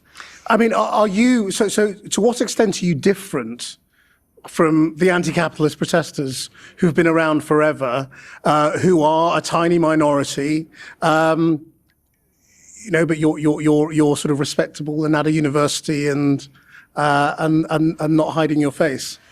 So I think right now we're in a situation in which the violence of the economy has reached a very, very obscene peak. We know right now that we have actually 12 people in the world owning more than the bottom 4 billion people.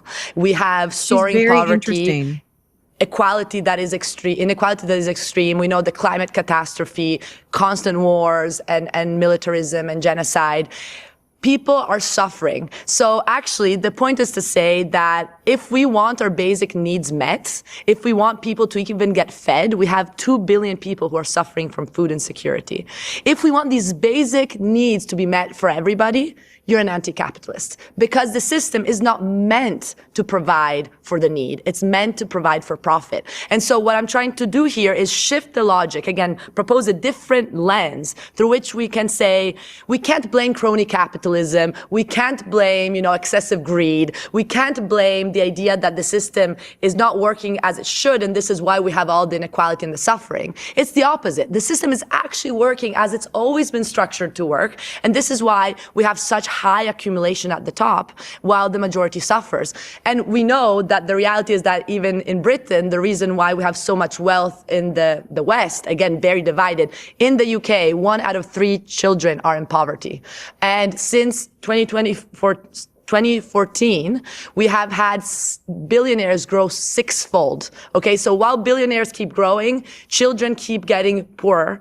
And what we see is this, if in the UK, the wealth is distributed very unequally, the reality is that the West is basing its capacity to develop on the structural underdevelopment of the global South. And this is very important. Still today, when supposedly colonialism is over. Okay, this section was very interesting to me about the division of wealth.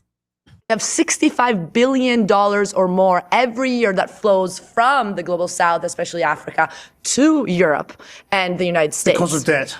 Because of debt, because of extraction of resources, because of the fact that, capital, we invest and we take everything else also in terms of profit. So it's the dependency, how development is there because there is the creation of underdevelopment.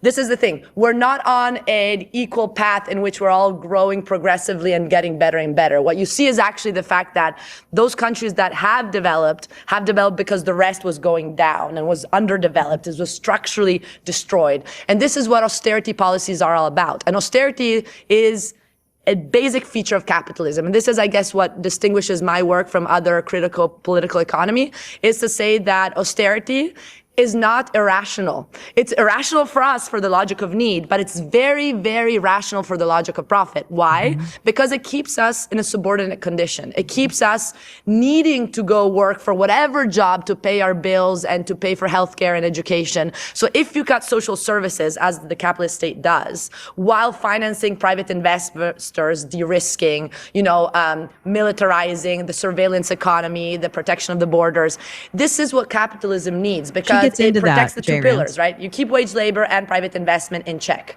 So you're saying that when people say austerity is a necessity, in a way they're right, because it is a necessity of the system. Yes, and this is the point. It is a necessity, but it's not a natural necessity. So this is the big point, is that it's not a technical fix. Austerity is not just a tool that economists with their neutral models adopt to save us all. It's the opposite. It's the point that economic models, as I show in the book, are deeply classist in the sense that they depict the problems as being due to workers misbehaving. This is how inflation is understood. Why is there inflation? Oh, because the cost of labor are too high, or because people are consuming too much. This is literally what the models say. So if the culprits are the workers, the solution needs to be increasing interest rates so that you create actually harsher unemployment levels. And unemployment, guess what, is actually important for the system. We would not have capitalism without a good dosage of unemployment. Why? Because if the workers did achieve bargaining power, they wouldn't accept these conditions that allow for profit to keep accumulating. So this is really important, is to realize that austerity is not neutral, it's political, but it's also necessary for this economic system. But I think the empowering element of the conversation is that capitalism is not spontaneous, and it has been around for very little time. Only 0.1% of the time Homo sapiens has been on the planet have we been under industrial capitalism. And in this little time, we've managed to destroy, as we know, our ecology and many people around us. Do you mean just post the Industrial Revolution, basically? Yes. But even before that, wasn't it essentially a capitalist system? Yes. Definitely. It was, capitalism was born in the UK. So the cradle of capitalism is right here where I stand today, through the enclosure system. And this is very important. This is a story that economics never tells you, because economics as a discipline is deeply ahistorical, purposefully to make you think that this is a natural, spontaneous order. The reality is that if you look at history, our economic system was born through violence. And what was this violence? It was the exclusion of people from the land. The land was the basic means of subsistence in which people could reproduce themselves autonomously from respect to the market. Once you eliminate the self-sufficiency, then people become market dependent and thus, in a way, necessarily have to accept going to work for whatever situation they can find. Well, wasn't that a product of natural human nature to acquire and to exercise power over others? I don't think so. If you look at all the indigenous cultures in many places in the world, I'm in Oklahoma right now. This was the reservation land after the indigenous people had been kicked out. They had the Trails of Tears. Many, many died, and they reached this reservation land, and then all the oil was stolen from the indigenous people. But the indigenous people, the Cherokee Nation, for example, was based on circular horizontal organization through councils. And actually, women had a very, very big role there. And it was about caring for the commons, caring for nature rather than extracting. So, indigenous values tell you that actually humanity has no essence for self-interest. This is the adaptation under capitalism. But we can be different according to what social relations we construct.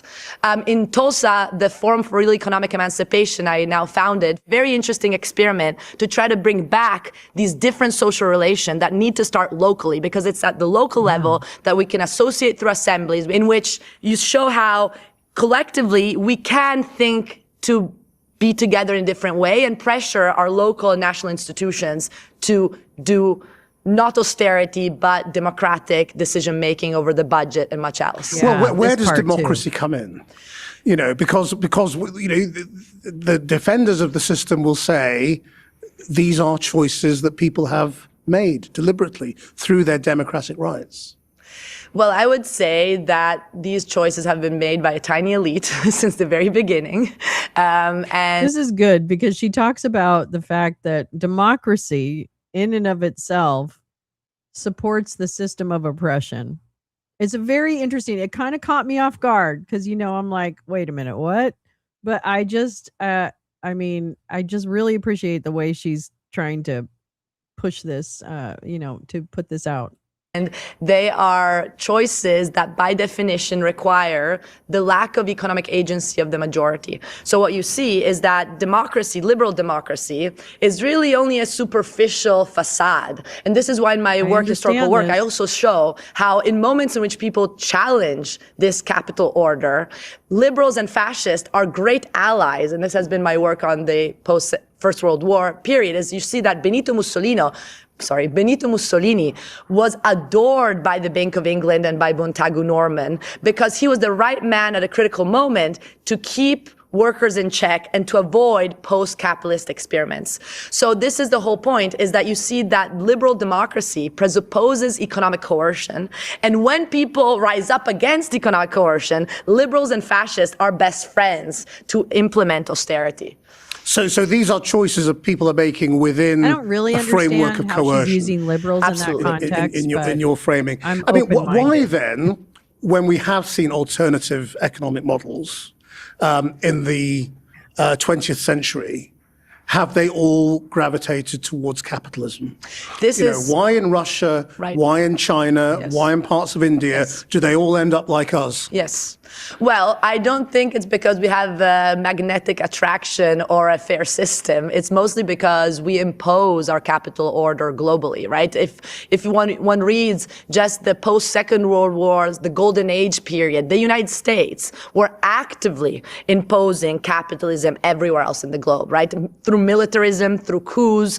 We have the CIA involved in really taking over during the Cold War to protect capitalism. So, there was nothing spontaneous about this. It's about really a struggle, a political struggle. And the political struggle happens geopolitically, but also within each country. And this is very important, is that, luckily with Trump, we're seeing what capitalism actually looks like, and he's revealing the face of the brutality of the United States. In Tulsa, where I live, people can't afford anything. People don't have teeth. People can't afford to actually have a roof over their head. Many of the people who we organized through the Forum for Real Economic Emancipation are unhoused, and they barter food stamps as the only way to actually like make a living.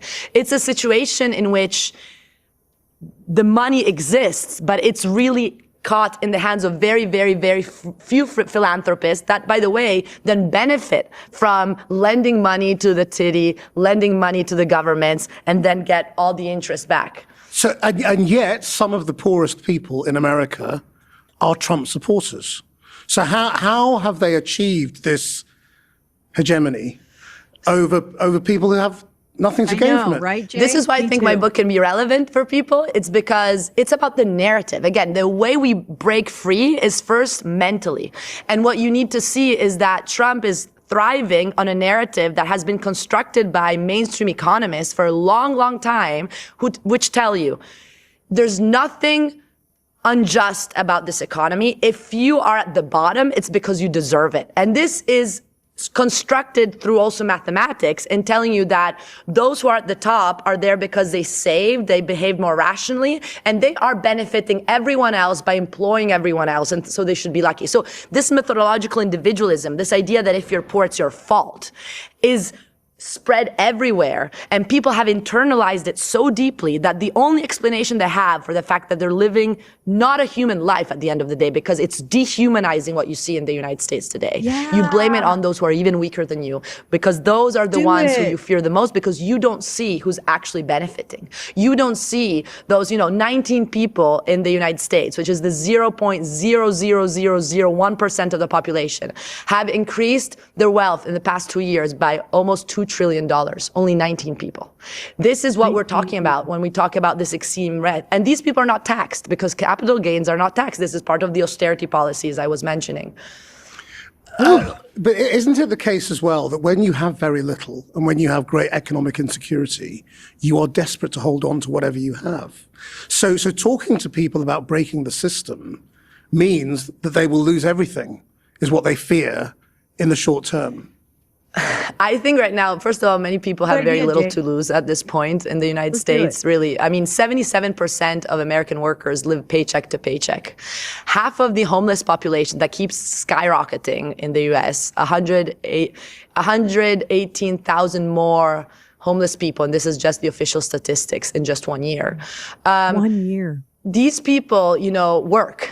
Half of the homeless population actually has a job. So, working is not enough to secure your survival. So this is what I'm seeing with the Forum for Real Economic Emancipation, is that people want to come together with alternative models, with solidarity-based economies, with mutual aid, with the idea that let's breach market dependence, let's take back our relation with nature, with land, with resources.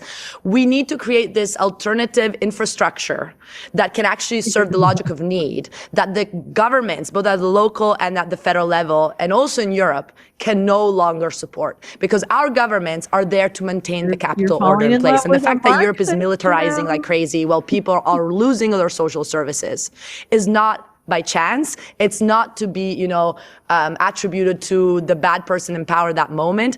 This is the tendency of the system that we, though, have the power to fight against, because the system is us. And this is the empowering message of the book, is to say, we've built it. We need to see how the systemic forces trap us and shape us. But we're the architects. So there is space for alternatives if we build them. Are we also trapped by our education system and the way economics is framed and taught?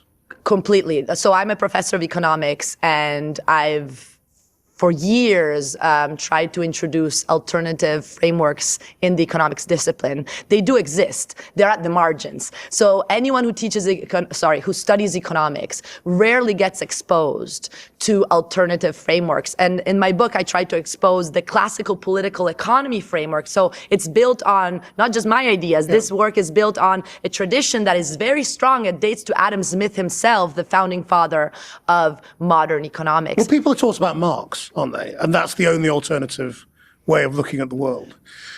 Yes, well, I think absolutely the important point is that, Marx has been demonized in all ways, but at the end of the day, he was one of the most important economists ever existed because, again, he did not accept the narrow idea by which things happen because of individual choices. Things happen because of systemic forces that have been built by us. And what Marx says that is very important and liberating is that capital as wealth, as money, is nothing but the surface expression of capital as a social relation, of the fact that we relate to one another in production processes that are very anti-democratic. I mean, what I mean is you say people are not taught any alternatives. Ever. I'm saying they are taught about Marxism. Are you saying the way Marxism is taught? Okay, so this is important. I think very few people are actually taught about Marxism. Definitely if you take an econ class, you will not hear his name or even the word capitalism, as a matter of fact. You only hear about markets and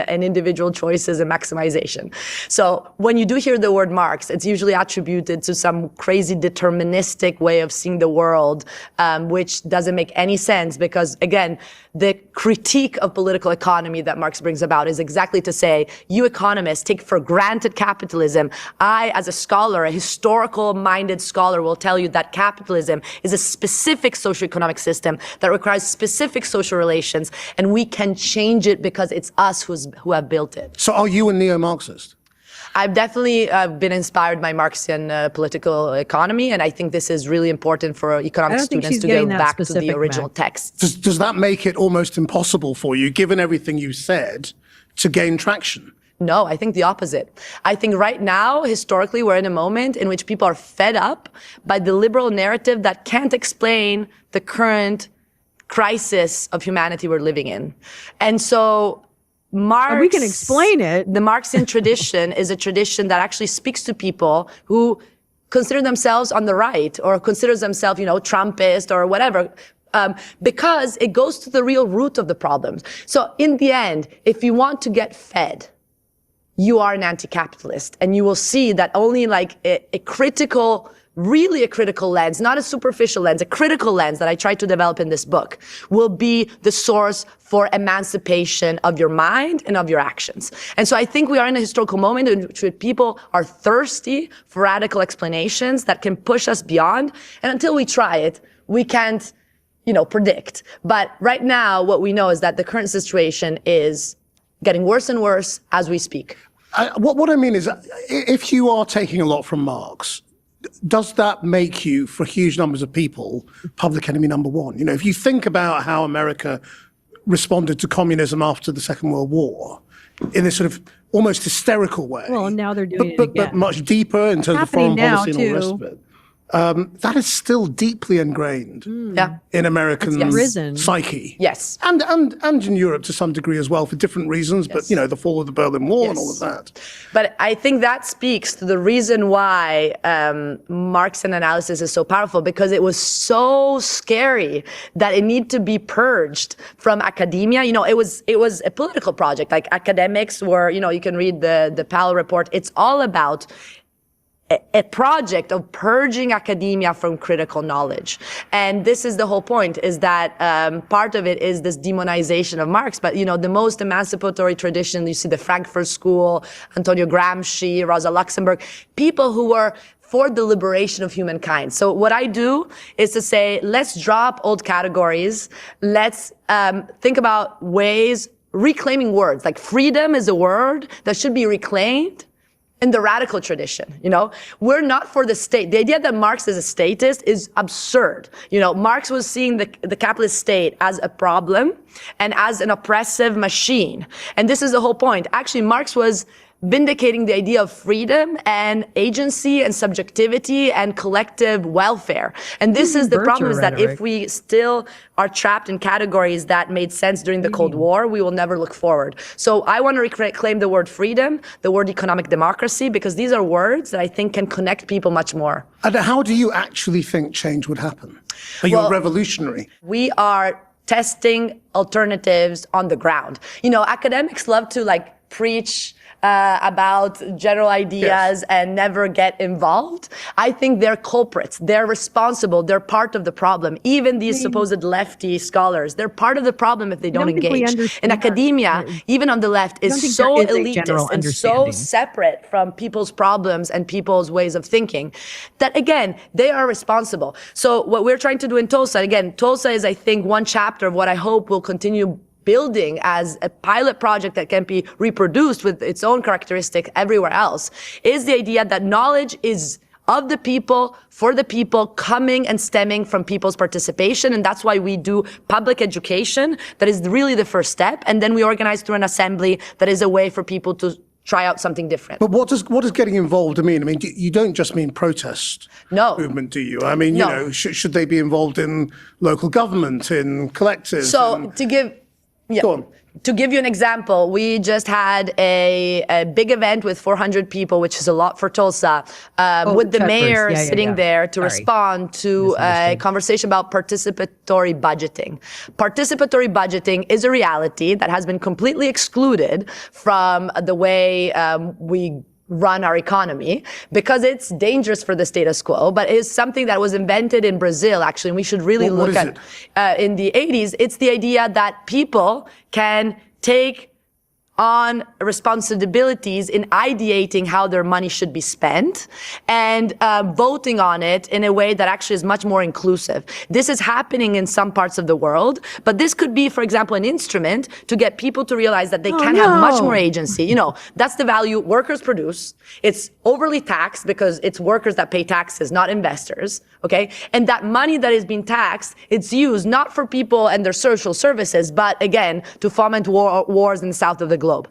So the whole system is completely irrational that we need to completely subvert it. Marx would tell us we live in an upside down world, and he was right. We do live in an upside down world. So what I'm saying is that we need to propose these alternatives. Putting pressure on the local governments is one possibility. So as an institution, as the Free, we are now launching a campaign for participatory budgeting, which is all about taxing the wealth in town through actually income taxation of the very rich.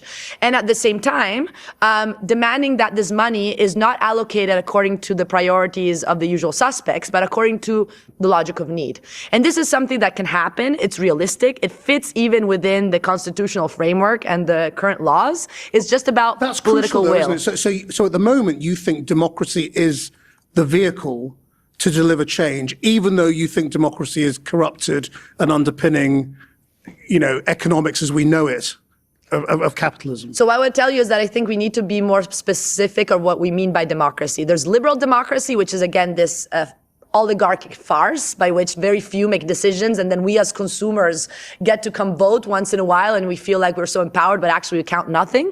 And on the other hand, participatory democracy, which is based on people actually having a say on the material conditions that we are building. So what does this look like? It looks like, you know, different ways. The time I was reading that I studied are the factory councils of someone like Antonio Gramsci, which is about workers actually deciding on how to produce and why. Now it's about neighborhood councils that exist in Latin America. They're very strong, for example.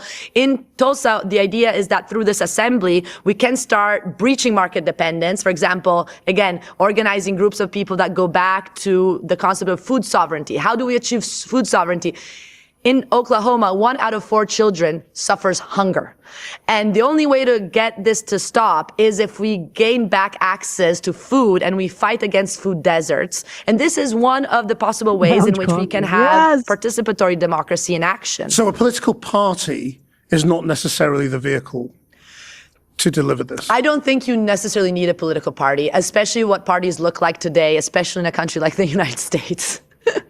So, but if you're a scholar of sort of Gramsci, I mean, how do you achieve that persuasion of enough people? That's very important. So Gramsci has deeply influenced my ideas because Gramsci is the person who came up with the idea of hegemony, right? Is the idea that capitalism is strong because capitalism is able to rule, the capitalist elite rules not only by coercion, but also by consensus, right? And this is what hegemony is about. It's about convincing those who are suffering that actually the system is doing their interest. And this is the way you get people to comply, to like passively accept.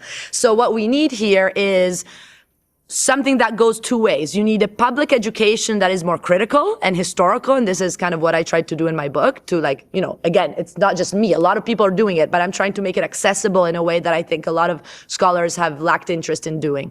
At the same time, public education has to go with participation and institution building. This is what Gramsci was doing. He was saying the only knowledge that actually is interesting knowledge comes from participation and construction of counter-hegemonic spaces. How do you get the middle class, the people with some money, to buy into this when they only stand to lose? I don't think they stand to lose. That's the whole point, is to realize that the alliances are much broader. The middle class is really a construction that, by the way, now is completely disappearing, because that so-called middle class, what matters... There's the struggling middle class, yeah, of course. But there is also a middle class with resources. Absolutely. But the point is that class is not defined by your bank account. It's defined by your social positioning within the social relations of production. So the question to ask is, where does the majority of your income come from? Does it come from labor or with a paycheck, or does it come from investment and capital gains and rent? This is your class positioning. Then you can be a worker that is better off than other workers. But the point is that as the system stands, the system is disintegrating all those social resources that are allowing those happy workers to still maintain a better life. And these people are being tracked down. We know the middle class in the United States basically doesn't exist anymore. And it's a paradox, because the American dream was based on the idea that everyone, if they worked hard enough, they could achieve a car, a refrigerator, and, television. But this is, again, reducing us to consumers. We can be much more humane if even people like me, I'm a professor of economics. I'm not starving in the street. I do pretty well, but I still will gain into humanity if I participate in a collective that is not just my family and my neighbor, but actually people at large that come together through assemblies and try to actually take decisions together. This is how we transform our humanity into something much more fulfilling. What are you asking people to do about their private property? I mean, particularly, middle class in America and Britain means slightly different things, I think. But, certainly in Britain, you have a middle class that is home owning, property owning. I don't think we have a lot of homeowners anymore. I'm curious about that. That's great. Are you saying they've got to give it up? No, but this is another myth about Marxism. Marxism never said that we should get rid of, But that is their capital gain. That's where they make their wealth, isn't it? Land and property. Absolutely. But the point is that the majority of their income, I assure you, comes from wages. So again, it's not a binary workers capitalist, but it is important to keep track of the most important situatedness.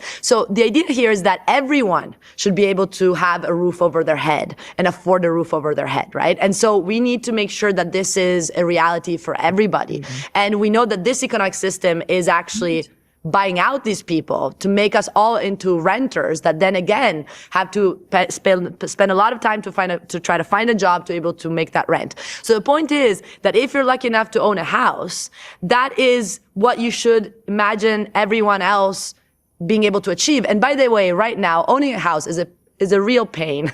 If you're a property owner, you know that it's a very individualistic mindset. There's plenty of alternative ideas of collective ownership that are much more empowering, because you don't need to worry about, something breaking or paying the property tax. It would be a much more emancipated space in which everyone could think about the housing as a political project. And you clearly think this is a moment for your ideas because of the extremes that capitalism, particularly in the West, is throwing up. Yes. And I do think that the cause of the liberation of Palestine, I talk about Palestine in the book by looking at the economic dimension of the subordination of the Palestinian territories towards Israel and the West, and showing how that is just a microcosm of the subordination of the whole global South, where the majority of the population lives of the world, right? 7 out of the 8 billion actually live in the global South.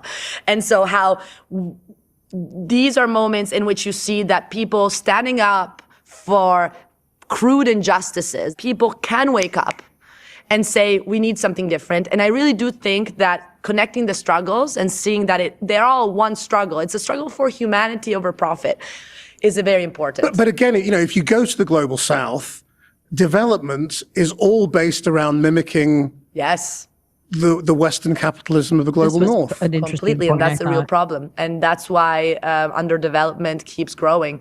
And this is the whole point, is that economists have this myth, and it's really interesting because it was this economist called Walter Rostow who came up with this non-communist manifesto about how to develop countries in the global South.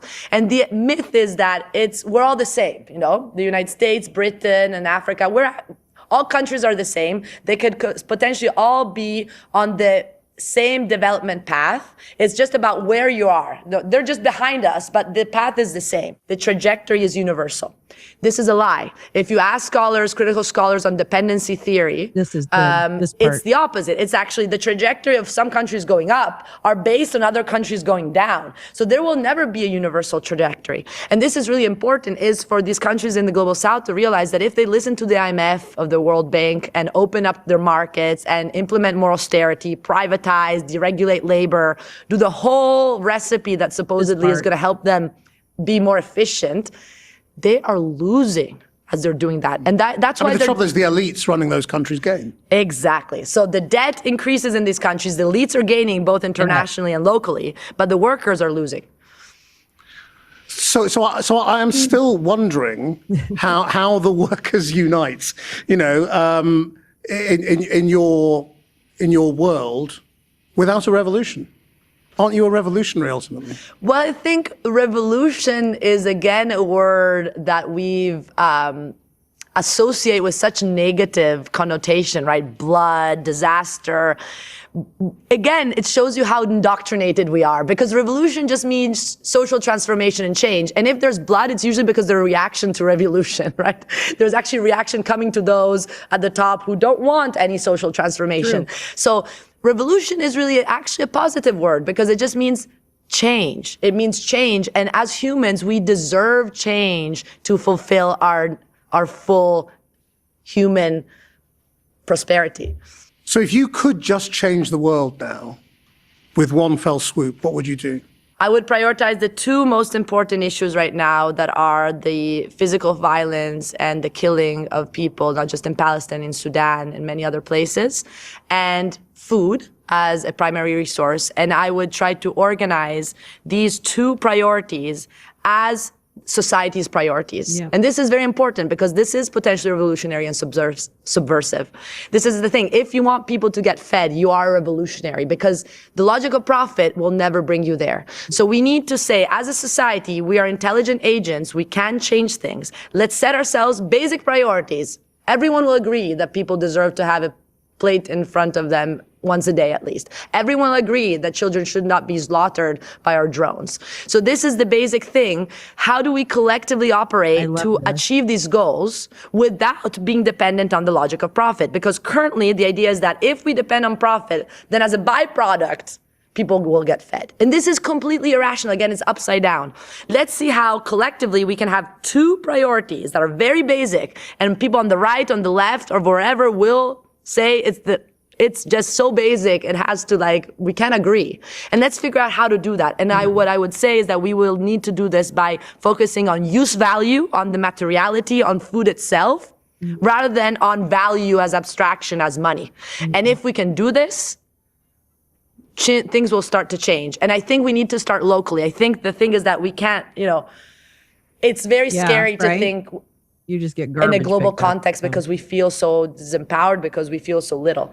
The idea is not, we start local, but we think global, because if we have different chapters of these alternative institutions that are actually devoted to achieving these needs, then things can change. And I think this is why you can collaborate with local institutions and with governments, but you need to pressure them to do things differently, because on their own, they'll never do it, because they're listening to the technocrats that have these economic models that tell them that the problem are the people rather than the system. Clara Matai, thank you very much indeed. Thank you so much for having me. Oh Hope you enjoyed that. You can watch all of these interviews. She is amazing. And I know these are definitely, I have a lot of, obviously friends that are more in this, have studied this, Marxism and other things. So I know that what she's saying are not new ideas, and they, are part of the conversation I think that we're having in this country. But I just was really impressed with the clarity and because it helped me understand a lot more about what revolution might look like. And I really appreciated her. I guess that's the professor in her. Her ability to explain kind of where she's coming from. Exactly. This is it, Meowing Star. This is my driving North Star. We can always expand upon the good and create better. And I love her practical ideas about community building. And I want to find a way for us to do, I want to sprinkle in some libertarianism with what she's talking about in terms of, I don't want to have to be around a lot of people. I don't want to, I would like to have freedom to smoke weed almost wherever I want, that kind of thing. So I think that what I deeply appreciate is that obviously her intellectual depth on these systems is really stunning, frankly, and wonderful to listen to. And it's also just explaining it to me in a way that, makes a lot of sense. I'm just not a labels person. I hate fucking labels. I hate this whole, you're either a DSA or you're a Dem or you're a whatever, you're a Marxist or you're a neo-Marxist or whatever. Like, I'm not good at those labels. I always fuck up. But I really, I think that this is a time in history for this country. Yeah, I want to be free to be alone with my joint and just not be bothered. But I think that this is the moment for these ideas to finally be taken more seriously. And I liked her approach with, we can work with local institutions, existing governance structures, but they have to be willing to be focused on what the people need and not what the donors need. And that goes back to my point, which is tactically, if we could tactically remove money from politics, and give people equal access to airtime that are running, all that kind of good stuff. If we could do that, I think that would be such a huge first step in gaining back some balance.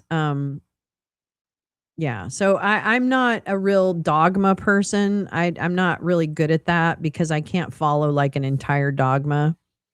So I understand the wage slaves and all that kind of shit and all that kind of stuff. But I want to think about, just for me, this is my thing. I just need to think about it in practical terms. Like, what does this actually look like? What goes away, right? What replaces it? What are the outcomes? How do we actually get a shift from the dependence on this system, right?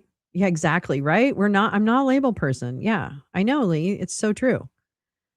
I can't do it. I can't be a purist because I'll fuck up every time. I won't even know. So I don't know. I don't know. I think that the starkness of this regime is helping us understand that the very system that we are creating, capitalism, etc., is absolutely not in our best interest. And our mindset, which I really appreciated about her too, our mindsets need to shift. And maybe some of this will be better when all us boomers leave the planet. You know what I mean? Like, maybe it'll just kind of evolve a little bit.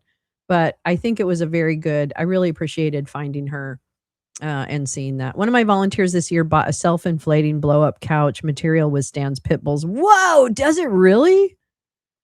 Oh my God, that she brings with her on her four-wheeler and sets up in the woods to smoke a J. Holy shit.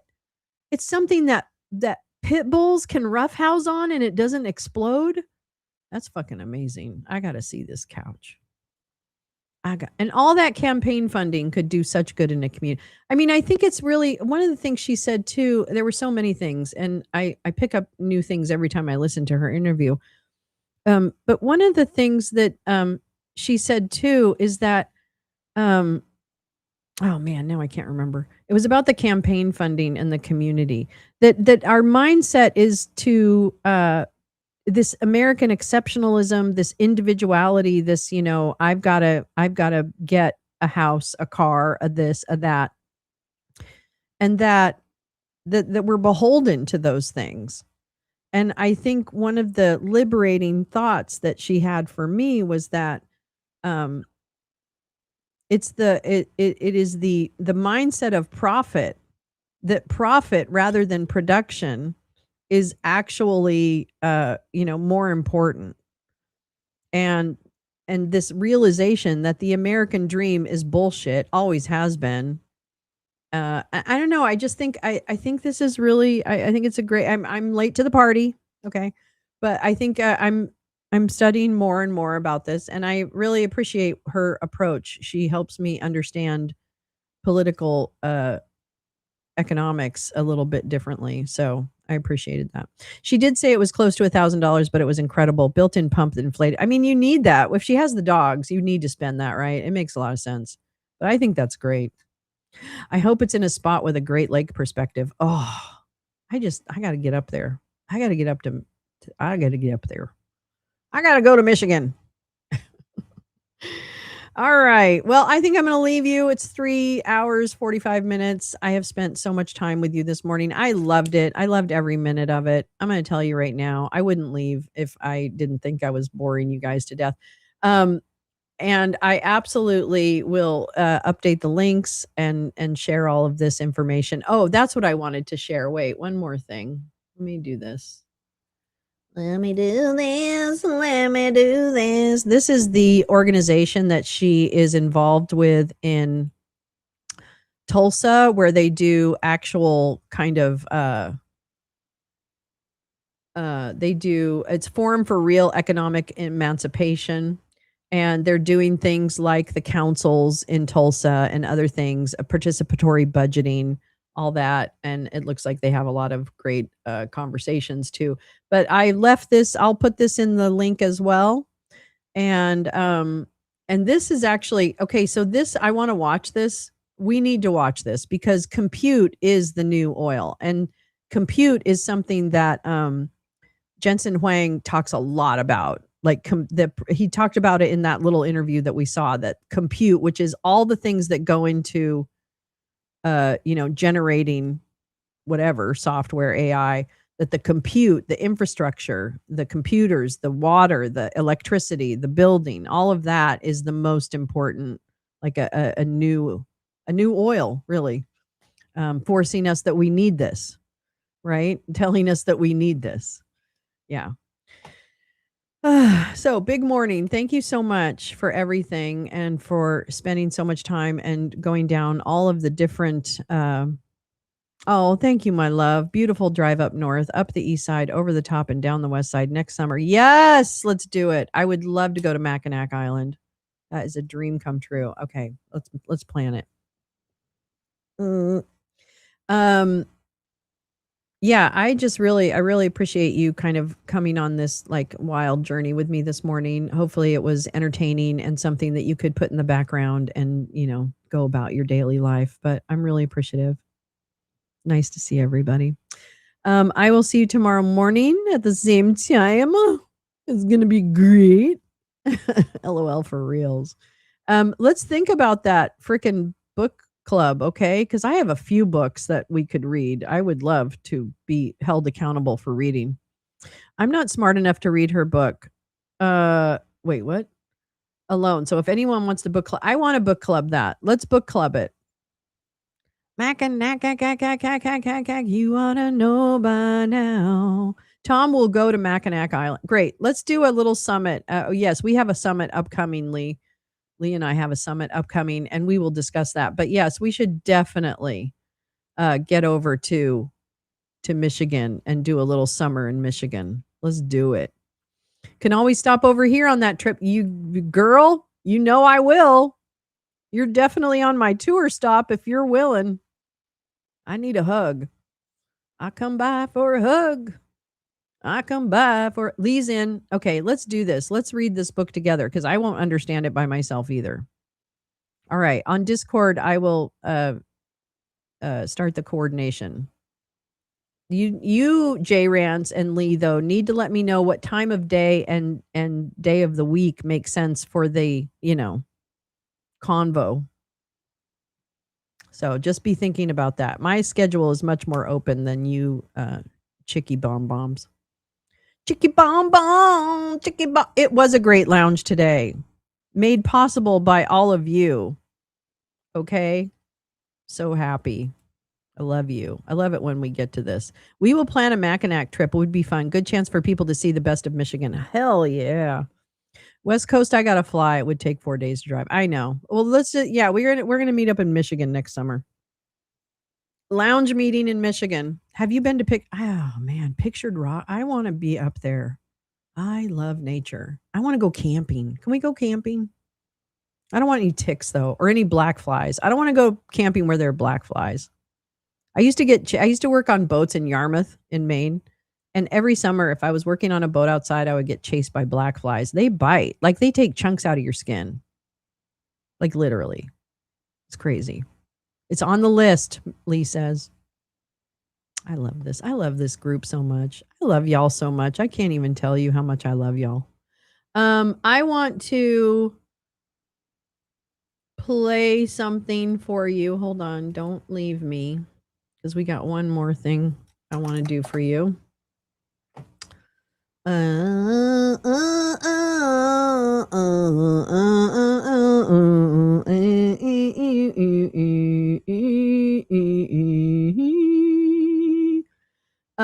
I'm going to play a little interview piece. Where is it? Hold on. There it is. Okay.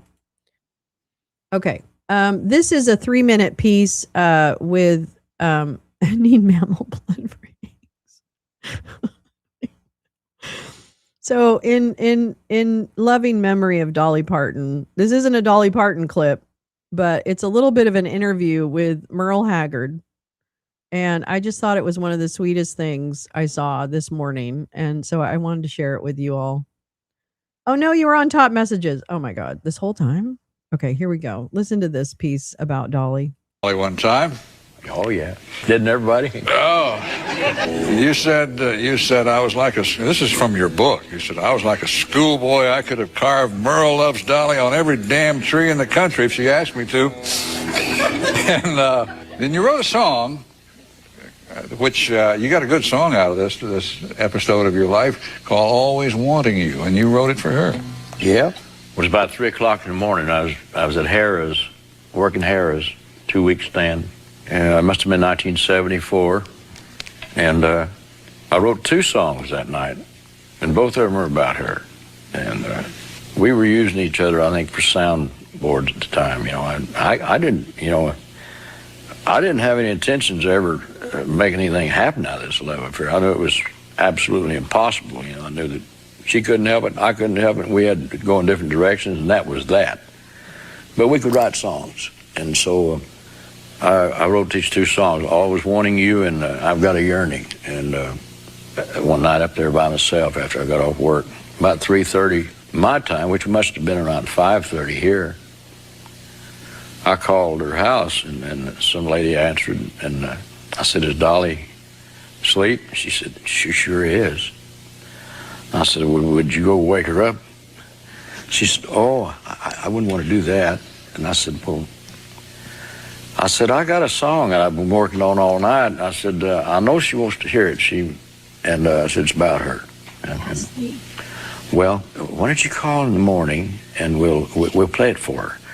And she said, "She's way down in underneath the cover." I said, "Well, you go way down underneath the cover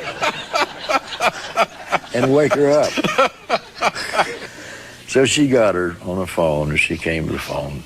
She was infectious, you know. And the thing about Dolly, that I'm going to say something here that maybe has not been said about her.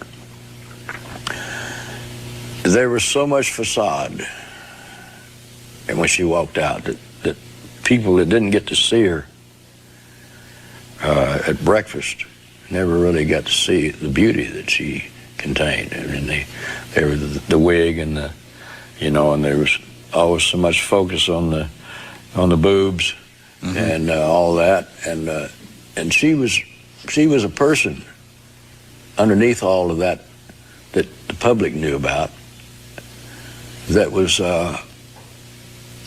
rare. She had this unbelievable talent for a one-on-one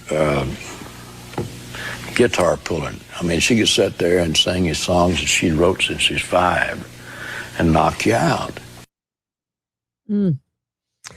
I just love that. I love that little candid, piece about Dolly. So thanks for and I love Merle Haggard. I don't know why. He reminds me of growing up and listening to his music all the time and all that stuff.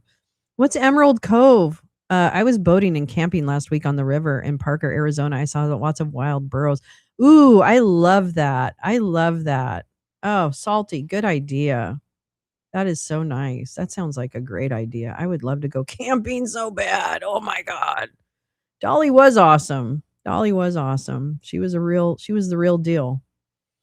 And I just love that. I thought that was a sweet little thing about Merle Haggard and her writing songs instead of trying to, have an affair. They wrote songs together. So, all right. So I'm going to hit it for today. I love y'all so much. Thank you so much for coming. Please stand up to fascism in your daily lives as you see fit. I will do the same.